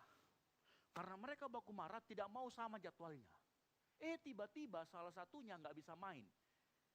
Di backup sama dia. Ketemu satu nggak bisa dikontrol. Nah orang yang simpan yang seperti ini, yang nggak mengampuni, dia akan mencoba mengontrol segalanya. Ya, pemulihan itu menolong kita belajar supaya kita pasrahkan kembali, kita yakin kita nggak bisa kontrol segalanya, hanya Tuhan yang bisa kontrol segalanya. Nah orang-orang yang seperti ini, orang-orang yang disakiti dia harus dipulihkan. Kenapa? Mencakup ini semua. Ya, makanya pertanyaan begini. Nah ini masuk pertanyaan yang saya yakin kita semua mulai bertanya-tanya dalam diri kita, mengampuni itu bagaimana? Pertanyaannya begini, Pak, bagaimana kalau saya masih merasakan sakit padahal saya sudah belajar untuk mengampuni? Ada yang di sini masih merasakan sakit, sudah mengampuni Pak. Tapi kalau saya lihat mukanya, pingin ambil ulekan itu lempari dia. Kalau kata Thomas yang di belakang, saya mau bakar rumahnya. Gitu ya, menyala abangku. Gitu ya. Habis itu kalau skenario Thomas ini, kalau ingat terbakar rumahnya, skenario Thomas itu dibakar rumahnya terus dituduh Pak RT itu yang bakar rumah begitu ya. Supaya diusir dari lingkungannya. Ada yang seperti itu, ya. Kenapa setiap kali melihat orang itu, setiap kali melihat tempat itu masih sakit, Pak. Sakit sekali saya rasa. Ada yang pernah alamin, jujur? Ya, ya. Tapi saya sudah mengampuni, Pak. Ya. Biasanya kita konsultasi sama orang. Bahkan sama pendeta. Terus bilang pendetanya ngomong gini. Artinya kalau kamu masih sakit, kamu belum mengampuni. Kamu gagal mengampuni. Stres. Merasa bersalah. Saya belum mengampuni, kan Tuhan ngomong, kalau kamu mau diampuni, kamu harus mengampuni juga. Mana masuk neraka nanti. Stres dia, bisa loh seperti itu. Saya mau kasih tahu jawabannya sore hari ini. Kalau engkau sudah bertahun-tahun melepaskan hak untuk membalas, tidak mau membalas walaupun ada kesempatan, dan sudah deklarasi mengampuni, tapi masih sakit, engkau bukan orang gagal. Karena orang yang seperti itu, engkau sudah mengambil keputusan dengan benar mengampuni, tetapi belum sampai pulih, belum sampai dengan sembuh total. Makanya kadangkala orang yang seperti ini butuh pendampingan pastoral, butuh untuk konsultasi, bahkan sampai level tertentu kalau lukanya itu sampai ke jiwa, dia perlu psikiater. Ya. Ini serius. Tetapi bukan berarti dia belum mengampuni, dia sudah mengampuni tetapi belum pulih seutuhnya. Ya. Nah, orang yang seperti ini bisa saja dan seringkali memang berada dalam fase pemulihan. Kenapa? Saya jelaskan ya. Manusia itu makhluk yang kompleks, bukan robot. Manusia punya perasaan, ada di jiwa. Manusia punya rasa, semuanya itu membuat manusia menjadi kompleks. Dan itu gak bisa disederhanakan. Makanya perhatikan, saya mau ajari sekarang malam sore hari ini gini. Bedakan antara merasakan luka dan hidup dari luka. Ya, bedakan. Apa itu merasakan luka? Merasakan luka artinya lukanya masih bisa diingat, masih bisa dirasakan. Ya, bahkan luka tersebut terus membekas. Tetapi ingat, luka tersebut tidak lagi mengatur caramu mengambil keputusan. Ini artinya orang ini sudah mengampuni dan dia masih dalam proses pemulihan. Dan ini bukan dosa. Ya, tetapi orang yang hidup dari luka ini beda lagi. Hidup dari luka artinya luka itu dijadikan identitas. Kemana-mana membawa rasa bersalah. Luka dijadikan ukuran dalam menilai hidup. Wah, karena saya diperlakukan ini, saya diperlakukan merasa tidak adil. Cara menilai dia karena luka, akhirnya dia merasa semuanya nggak adil. Ini orang yang hidupnya dari luka. Yang ketiga, luka menjadi pembenaran sikap. Dia menjadi orang yang curigaan. Saya ini orangnya curigaan, takutan, karena saya sering disakiti, sering dihianati. Jadi pembelaan. Nah, inilah orang bedanya orang yang kayak tadi. Kak, saya masih merasakan luka, tetapi contohnya misalkan, kamu nih punya mantan, dan mantan itu menyakiti kita sekali. Suatu kali di kampus bertemu di lorong. Kak, saya masih rasa sakit. Ingat, kalau kamu ambil keputusan, kamu belok ke lorong yang lain, kamu masih hidupmu dikendalikan oleh luka. Tapi kalau kamu berani ngomong begini, saya jalan di sana, sakit rasanya, tapi luka itu tidak mengontrol hidupku. Itu artinya engkau mengampuni dan engkau hidup, bukan lagi dari luka, tapi engkau masih merasakan luka. Saya mau kasih tahu, lukanya nggak pernah bisa hilang. Ya, saya akan kasih tahu caranya bagaimana. Orang yang merasakan luka itu sudah mengampuni. Beda dengan orang yang hidupnya dari luka. Dia belum mengampuni. Orang yang hidupnya dari luka, hatinya masih terikat dengan masa lalu. Apa yang dilakukan dulu orang itu masih menjadi pilihan dia. Contoh lagi misalkan, dia jadi yang bawa-bawakan makanan. Orang bagi-bagi konsumsi nih. Mantannya ada di sana duduk. Dia bagikan orang satu-satu. Pas mantannya lewati. Yang begitu nanti artinya hidup dari luka. Harusnya kasih saja meskipun menangis dalam hati. Kenapa? Karena ingat, mengampuni itu keputusan. Gak peduli mau perasaanmu seperti apa. Sakitnya masih terasa. Ya. Ingat, manusia itu makhluk yang kompleks. Punya perasaan, punya kehendak. Gak bisa. Makanya bedakan antara merasakan luka dan hidup dari luka. Ini pengertiannya. Coba lihat hidupmu masing-masing saat ini. Engkau yang mungkin pernah disakiti orang tuamu, atau pernah mungkin sebaliknya disakiti oleh anakmu, atau mungkin disakiti oleh pasanganmu, atau mungkin disakiti pacarmu, temanmu, dan sebagainya. Hidupmu dikendalikan oleh apa? Kalau engkau pernah disakiti sama temanmu, sampai-sampai dalam kuliah, pokoknya saya tidak mau satu kelompok sama dia.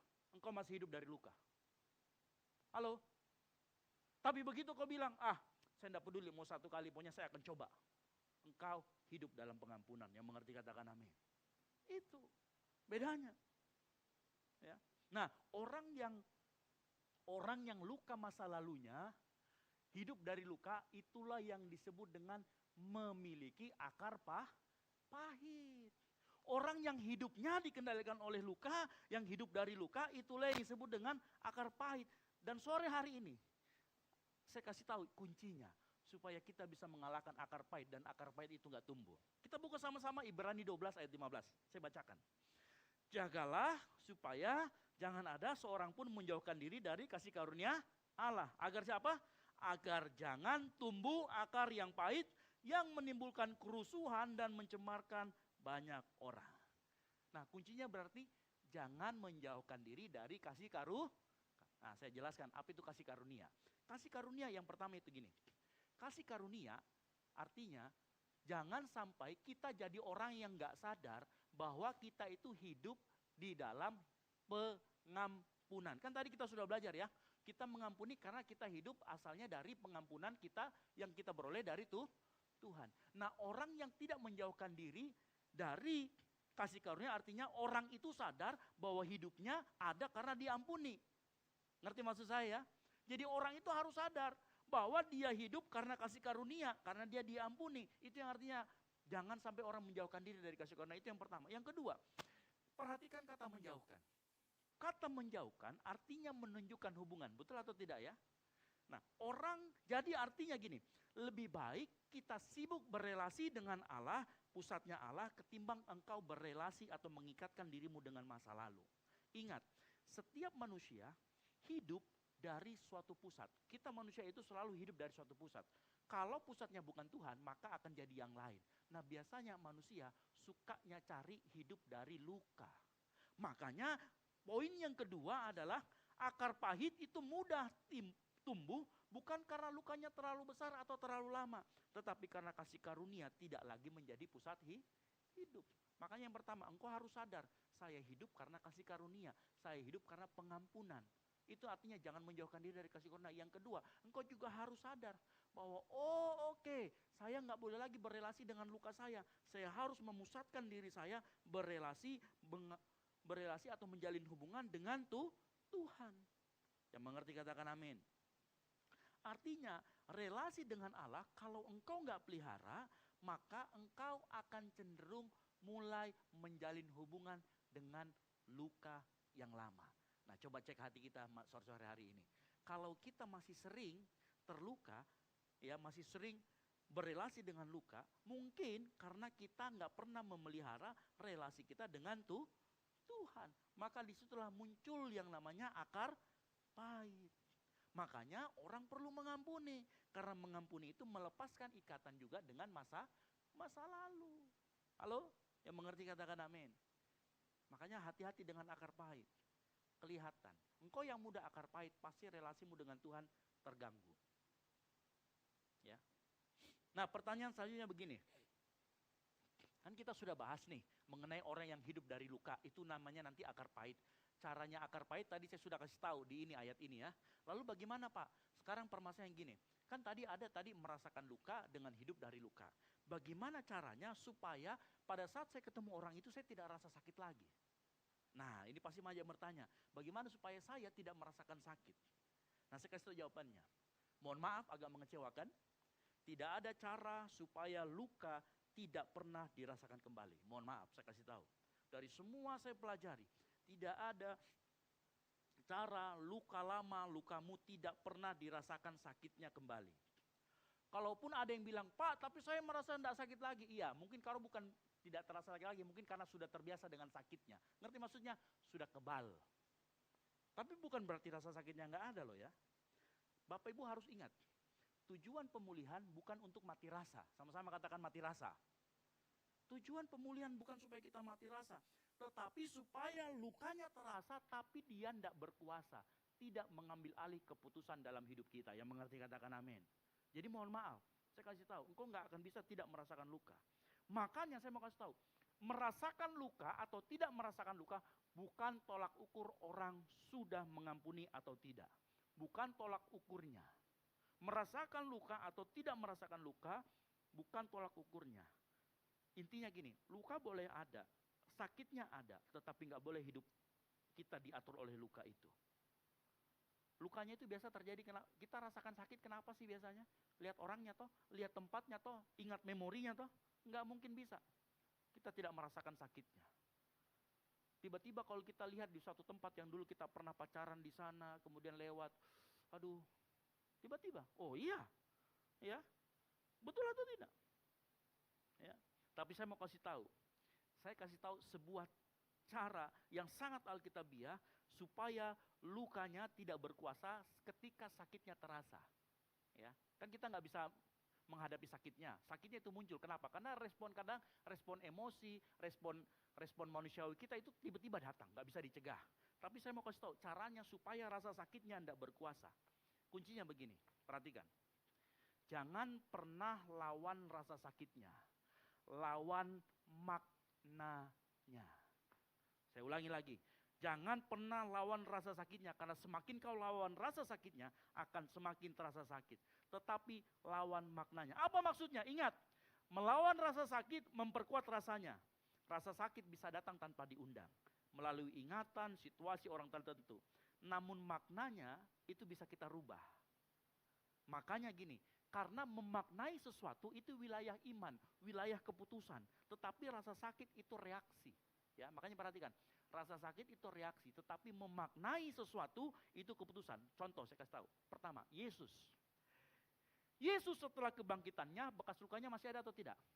Masih ada. Tetapi waktu dia ketemu sama Thomas, dia bilang, Thomas coba cek, tusukkan ke sini. Yesus merasa bilang, aduh sakit. Waktu dicucukkan, apa yang terjadi sama Thomas? Dia berlutut di depan Tuhan, dia bilang, ya Allah, ya Tuhanku, Engkau memang Tuhan. Makna lukanya berubah. Bukan lagi dia takut, tetapi dia menyembah. Sama seperti apa? Salib. Salib zaman dulu itu lambang apa? Kutuk. Betul atau tidak? Tapi begitu dirubah maknanya, sekarang salib kita pakai di mana-mana. Gereja nggak ada yang pakai salib. Ya, semuanya pakai salib. Kenapa? Maknanya dirubah. Kalau kau lihat mantanmu berkhianat dengan yang lain, rubah maknanya. Untung Tuhan perlihatkan sekarang, bukan waktu saya menikah. Itu merubah maknanya, yang mengerti katakan amin.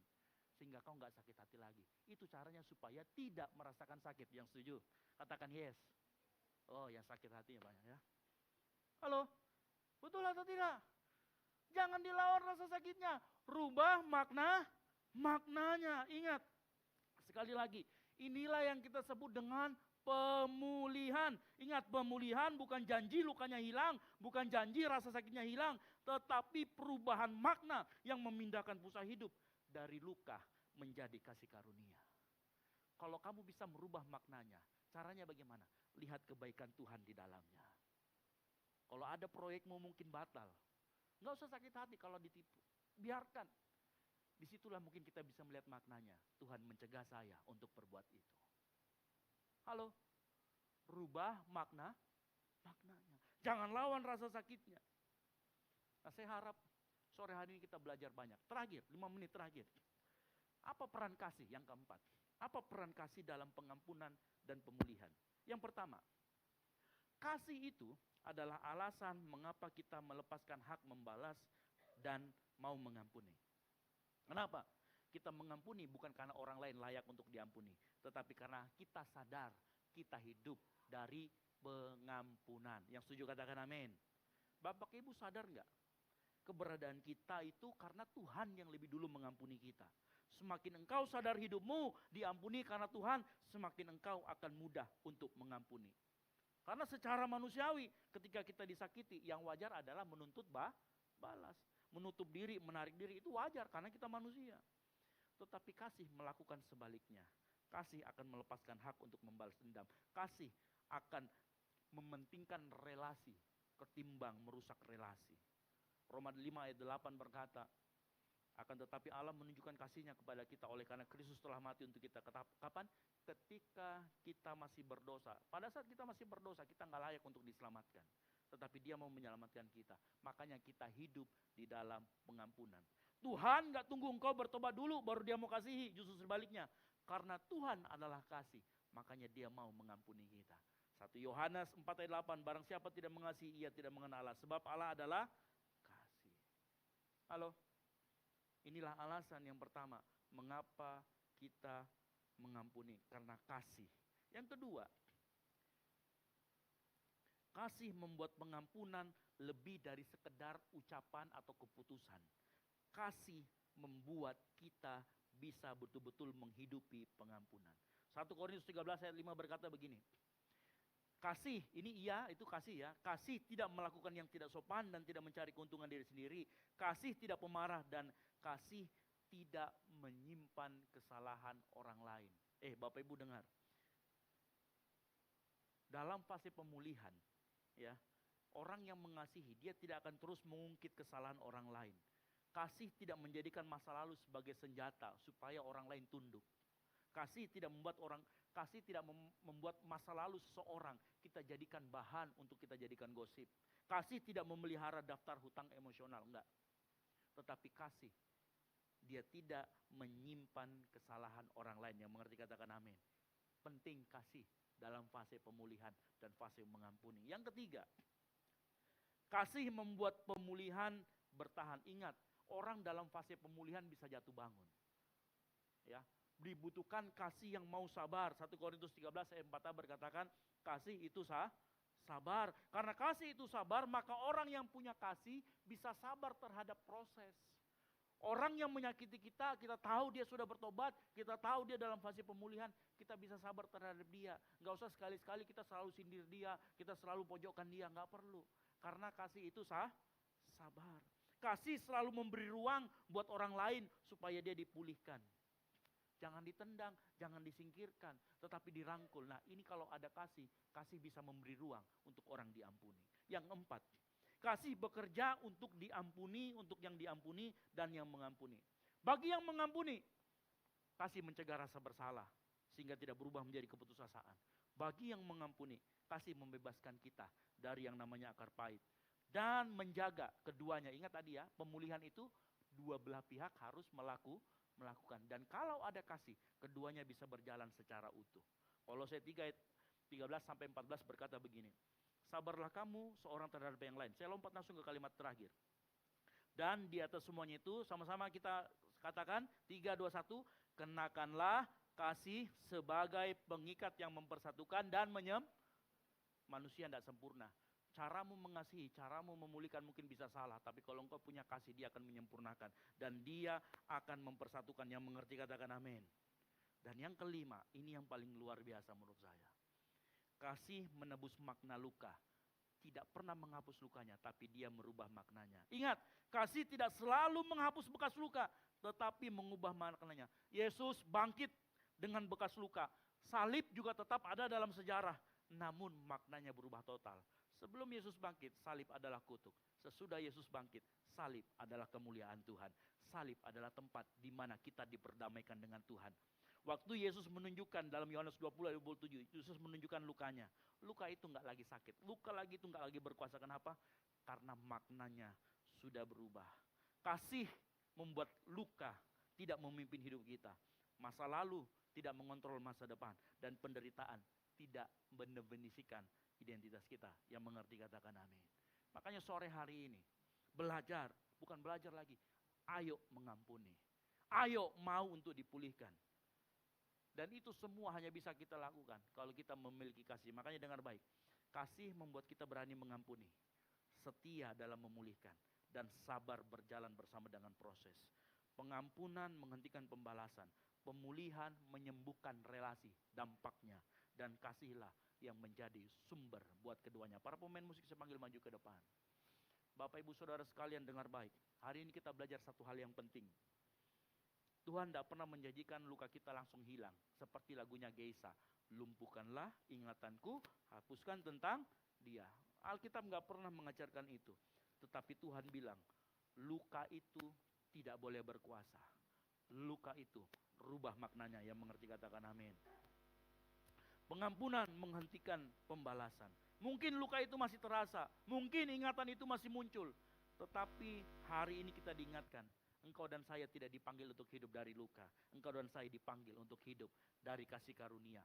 Berelasilah dengan kasih karunia.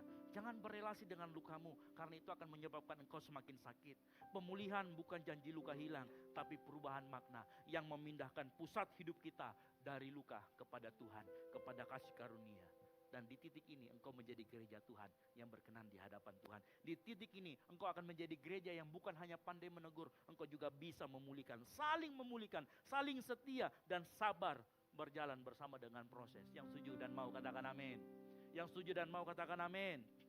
Sore hari ini kita belajar bagaimana mengampuni, bagaimana kita berurusan dengan rasa sakit. Dan saya berdoa, saat engkau disakiti, minta sama Tuhan, ajar hati kami untuk dapat memberi, mengampuni. Saat hatimu engkau dihakimi, engkau harus minta sama Tuhan, ajar kami Tuhan, hati untuk selalu mengasihi. Karena dari hati yang mengasihi itu, lahir pengampunan dan lahir pemulihan. Yang mau katakan amin. Kasih tepuk tangan dulu buat kemuliaan nama Tuhan. Kita bangkit berdiri. Ketika hatiku telah disakiti, atau katakan ajarku memberi.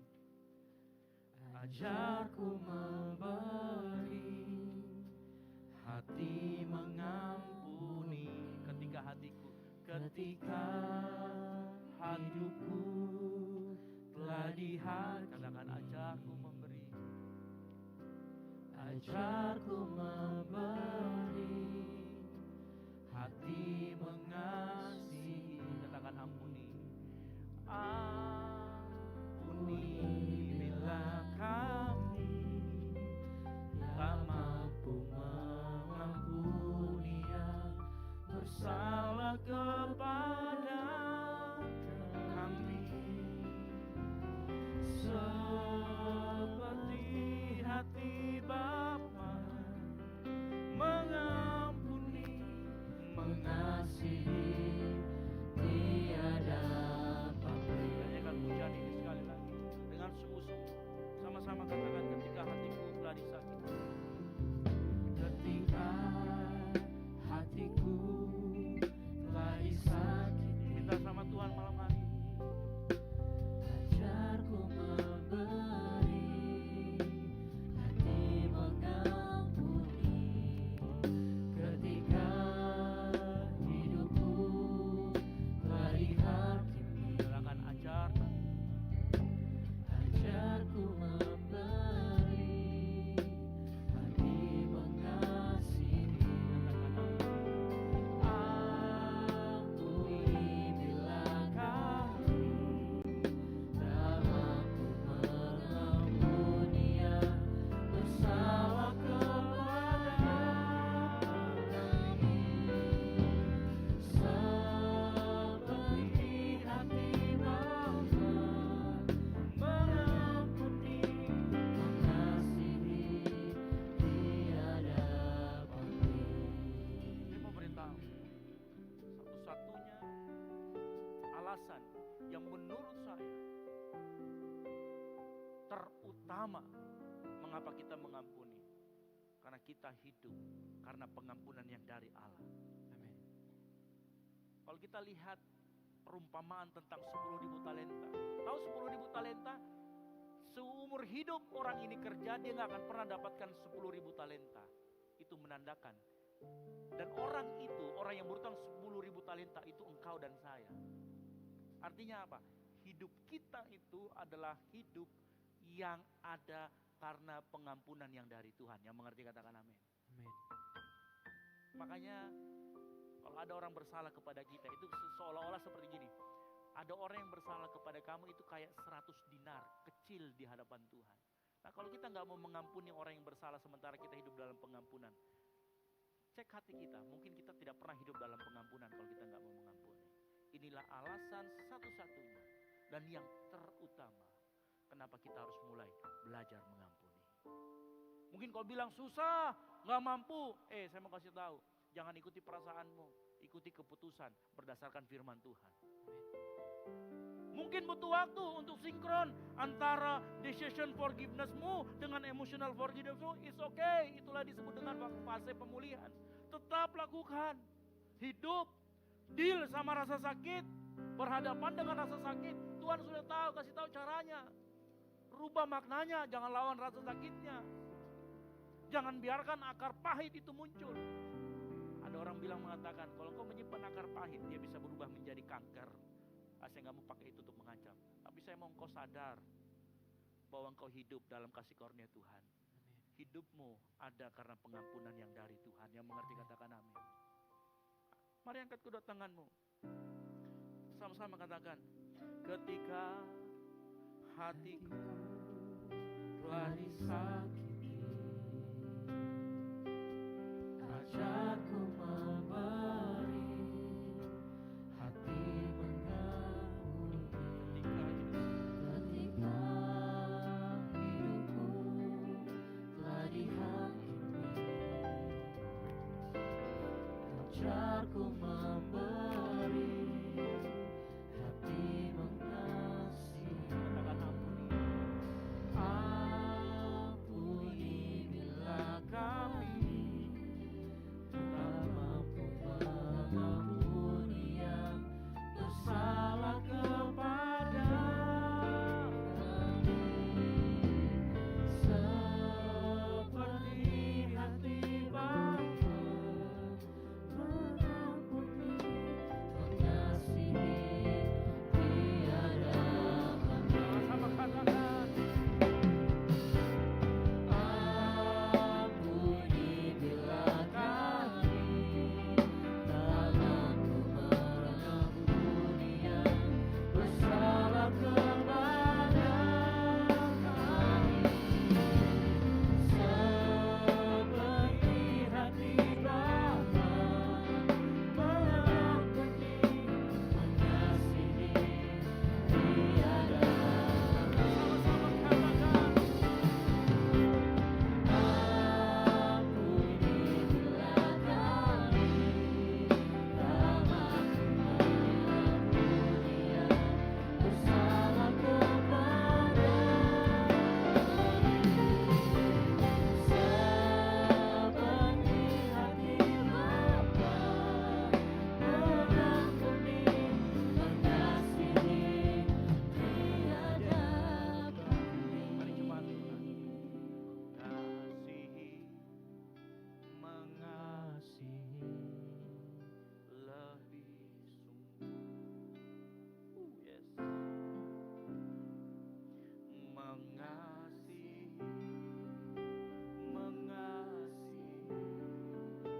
lebih sungguh. Nyanyikan pujian ini. Siapa yang lebih dulu mengasihi? Tuhan lebih dulu mengasihi.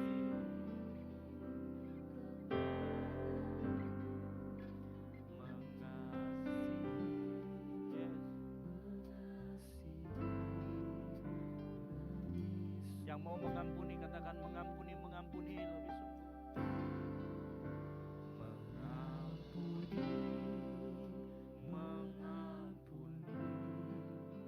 lebih sungguh. Yes.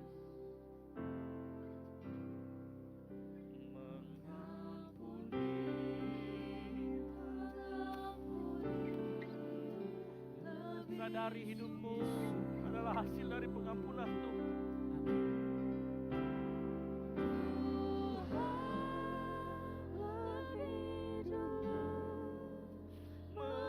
mengampuni kepada aku, Yes. lebih Mengasihi lebih sungguh.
bagaimana supaya akar pahit tidak tumbuh dalam hati kami. Kami juga belajar bagaimana kami berhadapan dengan rasa sakit. Dan sore hari ini kami berterima kasih buat firman Tuhan yang Engkau sampaikan Tuhan. Kau sudah menyampaikan kepada kami dan Kau sudah berbicara jelas kepada setiap pribadi kami Tuhan di tempat ini. Kami mohon kekuatan daripada Tuhan untuk kami menjadi pelaku-pelaku firman, karena kami tahu mengampuni buat kami tidaklah mudah. Tapi kami mau belajar hidup, karena kami yakin kami juga hidup dalam pengampunan, karena pengampunan pertama kali datangnya dari Tuhan. Terima kasih Tuhan buat kasih-Mu, buat pengampunan yang kami rasakan. Dan di tempat ini kami mau berjanji Tuhan, kami mau belajar untuk mengasihi lebih lagi. Kami mau belajar untuk mengampuni lebih lagi. Ampuni segala kesalahan kami, ampuni pelanggaran kami, ampuni kelemahan kami Tuhan. Kami mau terus belajar seperti Engkau. Kami ini anak-anak-Mu dan kami ingin semakin seperti Bapa di surga yang mau mengampuni orang. Terima kasih Tuhan Yesus. Firman-Mu sudah hamba-Mu sampaikan. Biar firman-Mu dimasarkan dalam setiap hati anak-anak-Mu yang mendengar, sehingga kehidupan mereka berubah. Mereka menjadi orang-orang yang radikal dalam mengampuni dan berani berhadapan dengan rasa sakit. Karena Engkau datang untuk merubah rasa sakit itu menjadi makna yang memuliakan nama Tuhan. Di dalam nama Tuhan Yesus Kristus, kami mengucap syukur dan berdoa yang diberkati Tuhan oleh firman Tuhan. Sama-sama katakan amin. Kasih tepuk tangan buat kemuliaan nama Tuhan. Silakan duduk Bapak Ibu Saudara sekalian. Haleluya, seberapa kita yang ada, yang diberkati melalui firman Tuhan dan siap mengampuni, mari lambaikan tanganmu. Haleluya, haleluya. Tiba saatnya, mari persiapkan persembahan kita. Amplop persembahan ada di depan saudara. Amplop yang pertama untuk operasional pastori, amplop yang kedua untuk kas gereja, dan amplop yang ketiga yang berwarna putih untuk persembahan misi. Bagi jemaat Tuhan yang rindu dan terbeban untuk menabur, boleh diisi dan dibawa ke depan untuk dipersembahkan kepada Tuhan. Sebelum kita membawa persembahan kita, mari kita angkat persembahan kita. Kita satu dalam doa, kita berdoa. Bapa, kami mengucap syukur Tuhan atas segala kebaikan dan kasih setia-Mu dalam kehidupan kami. Saat ini Tuhan, kami diberi kesempatan untuk memberi yang terbaik bagi-Mu Tuhan. Sebagai tanda syukur dan ketaatan kami kepada-Mu Tuhan. Engkau memberkati, kuduskan Tuhan, biarlah dipakai untuk kemuliaan nama-Mu.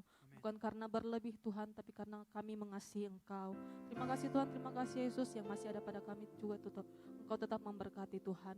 Di dalam nama Tuhan Yesus Kristus, siap memberi, haleluya, amin. Persembahan akan dijalankan dari sebelah kiri saya, tengah dan kanan, serta mengikuti arahan asar. Selamat memberi, Tuhan Yesus memberkati.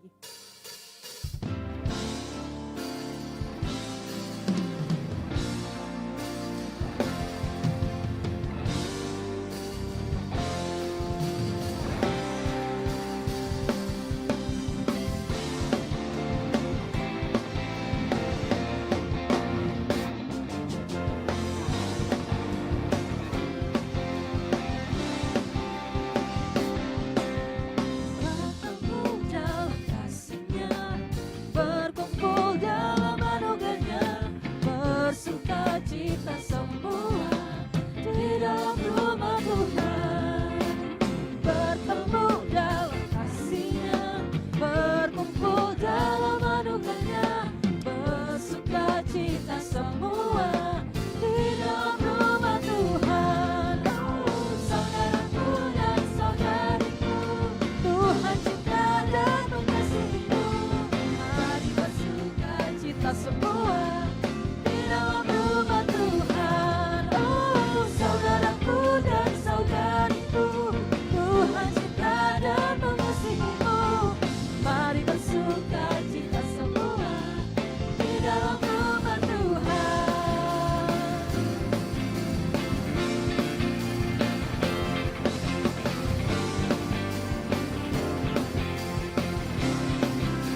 selanjutnya kita akan mendengarkan pengumuman sepekan.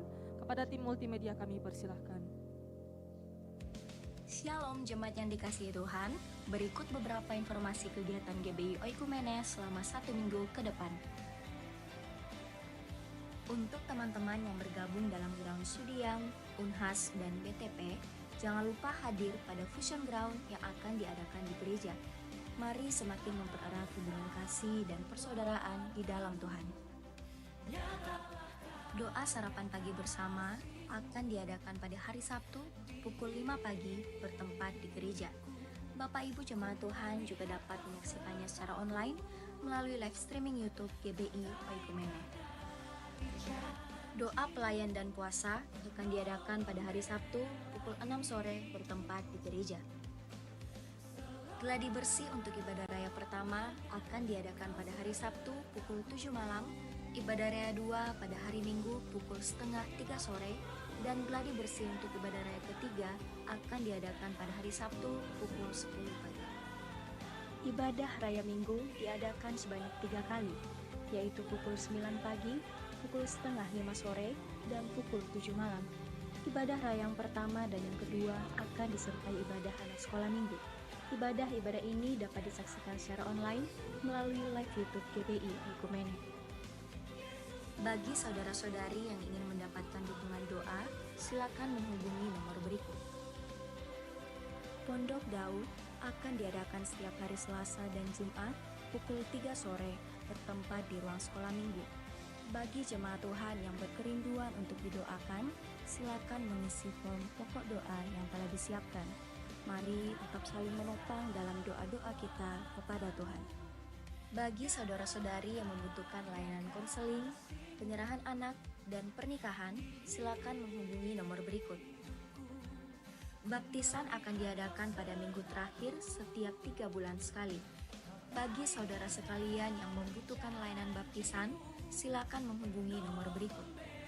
Persembahan persepuluhan dan persembahan lainnya dapat ditransfer melalui rekening BCA dengan nomor 7993 111 777 atas nama GBI Oikumene. Jangan lupa untuk mencantumkan keterangan untuk setiap persembahan yang diberikan. Perpuluhan yang jemaat Tuhan berikan akan dipergunakan seluruhnya untuk pekerjaan Tuhan di tempat ini dan akan dilaporkan secara periodik serta terbuka kepada jemaat Tuhan sekalian.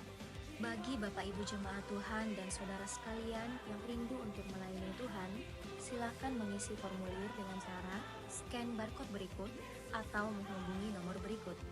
Mari memakai waktu dan talenta yang Tuhan beri bagi kemuliaan namanya. GBI Oikumene BTP mengucapkan selamat kepada jemaat Tuhan yang telah lulus dan meraih gelar sarjana. Sukses selalu dan Tuhan Yesus menyertai setiap langkah ke depannya. Demikian informasi mengenai kegiatan GBI Oikumene selama sepekan. Selamat hari Minggu, Tuhan Yesus memberkati. Baik, puji nama Tuhan, Shalom. Saya sungguh yakin dan percaya kita semua yang hadir pada malam hari ini berkat Tuhan, amin. Diucapkan banyak terima kasih kepada Pastor Ezra yang telah menjadi berkat bagi kita semua pada malam hari ini melalui kebenaran firman Tuhan, diberkati Tuhan dalam pekerjaan, keluarga. Tuhan Yesus semakin perlengkapi, Tuhan Yesus semakin urapi dalam setiap pelayanan yang akan Pastor Ezra kerjakan. Izin menyampaikan beberapa tambahan penyampaian bagi kita semua. Yang pertama, untuk kegiatan selama sepekan, saya mengingatkan kepada kita semua yang hadir, terutama bagi teman-teman semua yang sudah bergabung dalam ground dan juga yang belum bergabung dalam ground, segera daftar. Nanti di hari Selasa kita akan melaksanakan Fusion Ground di tempat ini pada pukul 7 malam. Saya pastikan, saya harapkan kita semua yang hadir pada saat ini, kita sama-sama hadir, sama-sama melaksanakan Fusion Ground di tempat ini pada hari Selasa jam 7 malam. Berikutnya kami menyampaikan banyak terima kasih kepada Bapak Ibu Saudara sekalian jemaat Tuhan yang baru pertama kali hadir beribadah bersama-sama dengan kami di tempat ini di keluarga besar GBI Oikumene. Selamat datang dalam keluarga besar GBI Oikumene. Senang sekali boleh berjumpa dengan Bapak Ibu Saudara sekalian, boleh beribadah dengan Bapak Ibu Saudara sekalian. Di samping kiri kanan Bapak Ibu Saudara ada para pelayan ASER yang membawa form selamat datang. Bagi Bapak Ibu Saudara sekalian yang baru pertama kali hadir beribadah di tempat ini, jangan ragu-ragu diambil untuk formnya. Silakan diambil dan diisi, dan setelah diisi boleh dikembalikan kepada pelayan ASER dan akan ditukarkan dengan souvenir yang sudah disiapkan oleh gereja. Jadi bagi Bapak Ibu Saudara sekalian yang baru pertama kali hadir, ayo segera ambil. Dan juga di tangan para ASER membawa form pokok doa. bagi Bapak Ibu Saudara sekalian yang ini didoakan, apapun bentuk kerinduan Bapak Ibu Saudara, pergumulan yang akan didoakan, boleh diambil formnya dan diisi. Setelah diisi dikembalikan juga kepada pelayan Aster, dan kami akan doakan di setiap hari Selasa dan Jumat di Menara Pondok Daud. Yang berikutnya kita akan melaksanakan perayaan ulang tahun Gold CC. Jadi teman-teman panitia, kami dari panitia masih membutuhkan dana. Kami masih membuka pendaftaran untuk yang memesan baju. Jadi bagi Bapak Ibu Saudara sekalian yang mungkin ingin memesan baju dan menabur dalam pekerjaan Tuhan di tempat ini dalam kita melaksanakan ulang tahun Gold CC yang akan kita laksanakan bulan depan, kita masih membuka pendaftaran untuk yang ingin memesan baju itu sampai tanggal 15 Februari bulan ini.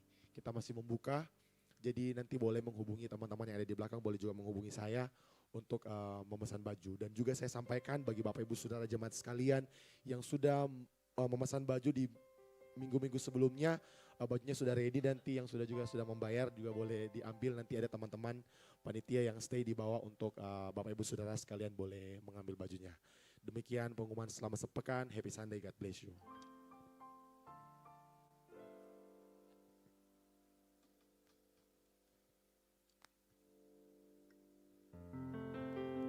Ya, tiba saatnya kita tiba di penghujung ibadah kita. Mari saudara kita sama-sama bangkit berdiri. Kita akan menutup ibadah kita sore hari ini. Haleluya.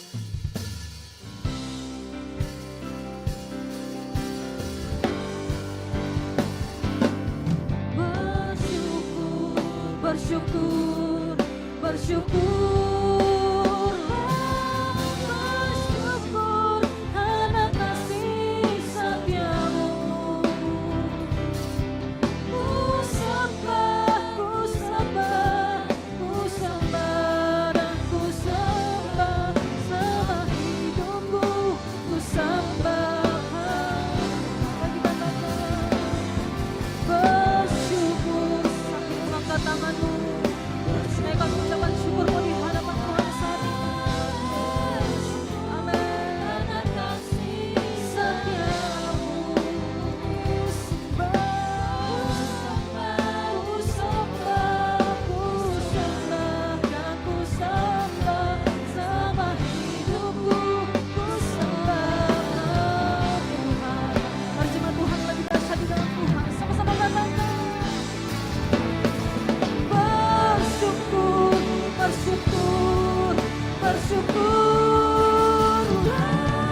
bersyukur karena kasih setiamu. Amin. Ku sembah, ku sembah, ku sembah dan ku sembah, sembah hidupku, ku sembah Tuhan. Kami sembah. Ku sembah, ku sembah, ku sembah dan ku sembah, selama hidupku ku sembah Tuhan. Sekali jemaat Tuhan.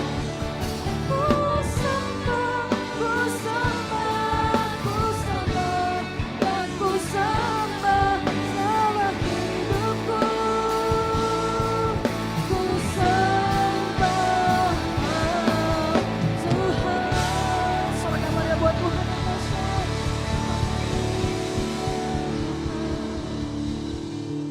Kita berdoa. Kami bersyukur Bapa untuk kasih Tuhan dalam setiap kehidupan kami. Khususnya Bapa dalam ibadah kami hari ini Bapa, kami bersyukur. Bersyukur untuk setiap apa yang Tuhan kerjakan dalam setiap kehidupan kami. Dalam ibadah kami bersyukur untuk hamba-Mu yang Tuhan pakai pada malam ini. Sehingga bisa menjadi berkat bagi kami. Dan biarlah terus kami hidup dalam kasih setia Tuhan, kasih karunia Tuhan. Kami hidup dalam pengampunan dan pemulihan Bapa. Terima kasih ya Bapa, kami berdoa untuk setiap pelayan Tuhan pada malam ini. Tuhan berkati dalam setiap pelayanannya Bapa. Sehingga dia semakin diperlengkapi untuk menjadi berkat bagi setiap orang-orang. Untuk menjadi berkat dimanapun mereka melayani Bapa. Terima kasih kami berdoa untuk setiap jemaat Tuhan yang hadir pada malam ini. Diberkati oleh Tuhan dalam setiap apa yang dikerjakan, diberkati oleh Tuhan dalam setiap aktivitas kehidupannya, diberkati oleh Tuhan Bapa. Apa yang menjadi cita-cita, apa yang menjadi pekerjaannya diberkati oleh Tuhan. Kalaupun ada juga yang mencari pekerjaan, kiranya Tuhan yang menyediakan pekerjaan yang terbaik baginya, sehingga semuanya itu Bapa untuk memuliakan nama Tuhan. Terima kasih ya Bapa, terima kasih Yesus. Kami juga berdoa untuk yang tidak sempat hadir pada malam ini untuk beribadah bersama kami Bapa. Kami tidak tahu apa yang menjadi halangan, apa yang menjadi kendala mereka Bapak, tapi kami berdoa Bapak, kiranya Tuhan yang memberkati, yang sakit Tuhan yang memulihkan, yang lemah Tuhan yang menguatkan Bapak. Kami juga berdoa untuk yang berbeban berat Bapak, kiranya Tuhan yang menjadi memberikan kelegaan baginya untuk bisa mereka bisa kembali datang untuk bersama-sama kami di minggu yang akan datang. Yang lalai Tuhan juga Tuhan mengingatkan mereka yang lalai diingatkan oleh Tuhan, sehingga bisa mengingat Tuhan dan berikan kerinduan untuk datang bersekutu bersama kami di tempat ini Bapa. Terima kasih Bapa, kami berdoa untuk bangsa kami, negara kami ini Bapa, kami serahkan ke dalam tangan Tuhan, karena Tuhan yang memberkati. Setiap pemerintah diberkati oleh Tuhan dalam melaksanakan setiap tugas yang diberikan kepadanya Bapa.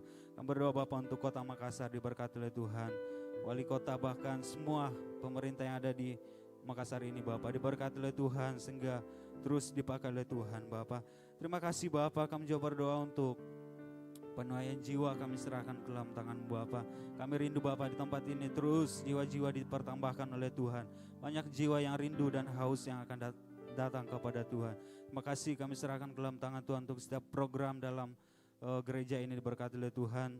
Baik itu ground maupun apapun Bapa, setiap persekutuan diberkati oleh Tuhan, sehingga melalui tempat ini kami semakin bertumbuh dan mengenal Engkau di dalam kehidupan kami Bapa. Kami berdoa untuk setiap keluarga kami yang jauh daripada kami diberkati oleh Tuhan dalam setiap kehidupan, dalam pekerjaan, dalam keluarga diberkati oleh Tuhan, sehingga terus diberikan kesehatan, kiranya Tuhan terus memberikan kekuatan kepadanya Bapa. Kami juga berdoa untuk Ibu Gembala tempat ini, kiranya Tuhan yang memberikan sentiasa kekuatan, kesehatan kepadanya Bapa. Dalam masa tuanya diberkati oleh Tuhan, sehingga terus dalam kehidupannya senantiasa memuliakan nama Tuhan. Kami juga berdoa untuk Kak Esra dan juga keluarganya diberkati oleh Tuhan. Kak Debbie dan Dev diberkati oleh Tuhan Bapa. Kiranya melalui hamba-Mu kami dipakai untuk menjadi alat untuk kami sentiasa dibimbing dan hidup sesuai dengan kehendak-Mu di tempat ini. Kami juga tak lupa berdoa untuk Pastor Peter dan keluarganya diberkati oleh Tuhan, dalam pelayanannya diberkati oleh Tuhan, sehingga senantiasa Bapa banyak jiwa yang mengenal Tuhan melalui hamba-Mu ini Bapa. Kami berdoa untuk kegiatan GBI Oikumene selama seminggu ke depan, kami serahkan ke dalam tangan Tuhan, baik Fusion Ground, baik Saraba dan juga setiap gladi kami serahkan ke dalam tangan Tuhan Bapa. Kami serahkan setiap kegiatan selama seminggu ini ke dalam tangan Tuhan, dan semuanya berjalan Bapa sesuai dengan kehendak Tuhan. Terima kasih Bapa, terima kasih Yesus. Kami juga berdoa Bapa untuk kegiatan kami pada tanggal 5 Maret nanti. Kami serahkan ke dalam tangan Tuhan. Untuk ulang tahun Gold Sisi kami serahkan kepada Tuhan. Kiranya Bapa setiap panitia diberkati oleh Tuhan. Setiap pelayan-pelayan Tuhan yang akan mengambil bagian diberkati oleh Tuhan, diperlengkapi dan diurapi oleh Tuhan Bapa, sehingga kegiatan acara nanti bisa berjalan dengan baik dan semuanya Bapa untuk hormat dan kemuliaan nama Tuhan. Kami juga berdoa Bapa untuk gereja-gereja yang ada di sekitar kami. Tuhan memberkati Bapa. Berdoa untuk gereja-gereja yang ada di sekitar kami, baik gereja Toraja, GPDI, GMS dan juga Kibait, kami serahkan ke dalam tangan Tuhan. Dan juga ada beberapa gereja lainnya diberkati oleh Tuhan Bapa. Kami rindu Bapa melalui gereja-gereja ini Bapa semakin bergandengan tangan untuk melaksanakan amanat agung daripada Tuhan. Terima kasih Bapa, terima kasih Yesus. Kami juga berdoa untuk setiap orang yang menyaksikan live streaming pada ibadah ini, kami serahkan ke dalam tangan Tuhan dimanapun mereka berada. Kiranya Tuhan yang memberkati mereka Bapa, yang menyaksikan melalui live stream Bapak. Terima kasih apa yang menjadi pergumulan mereka, apa yang menjadi kerinduan mereka, kiranya Tuhan yang hadir dalam kehidupan mereka Bapak. Terima kasih Bapak, terima kasih Yesus. Kami bersyukur untuk ibadah pada sore malam hari ini Bapak. Mengucap syukur untuk setiap berkat Tuhan yang telah kami terima Bapak. Inilah menjadi doa kami Bapak. Terima kasih yang telah mengajar kami berdoa demikian. Bapa kami yang di surga, dikuduskanlah nama-Mu, datanglah kerjaan-Mu, jalanlah kehendak-Mu di bumi seperti di surga. Berikanlah kami pada hari ini makanan kami yang secukupnya. Dan ampunilah kami akan kesalahan kami, seperti kami juga mengampuni orang yang bersalah kepada kami. Dan janganlah membawa membawa kami ke dalam pencobaan, tapi lepaskanlah kami daripada yang jahat, karena Engkaulah yang punya kerajaan dan kuasa dan kemuliaan sampai selama-lamanya. Mari kita angkat kedua tangan kita, terima berkat dari Tuhan. Tuhan memberkati engkau dan melindungi engkau. Tuhan menyinari engkau dengan wajahnya dan memberi engkau kasih karunia. Tuhan menghadapkan wajahnya kepadamu dan memberi engkau damai sejahtera. Penyertaannya akan selalu sempurna dalam setiap aktivitasmu, dalam sekolahmu, dalam kuliahmu, dalam pekerjaan dan rumah tanggamu. Oleh karena itu pulanglah, jadilah garam dan terang sehingga Injil diberitakan melalui hidupmu. Dan biarlah anugerah dari Allah Bapa, keselamatan dalam Kristus Yesus, dan penyertaan yang manis oleh Roh Kudus menyertai kita semua dari saat ini sampai dengan Maranatha. Tuhan Yesus datang kembali menjemput kita semua di awan-awan permai, karena bagi Dialah segala kemuliaan sampai selama-lamanya. Yang diberkati Tuhan, sama-sama katakan amin. Selamat hari Minggu, Tuhan Yesus memberkati, dan silakan mengambil saat teduh sejenak.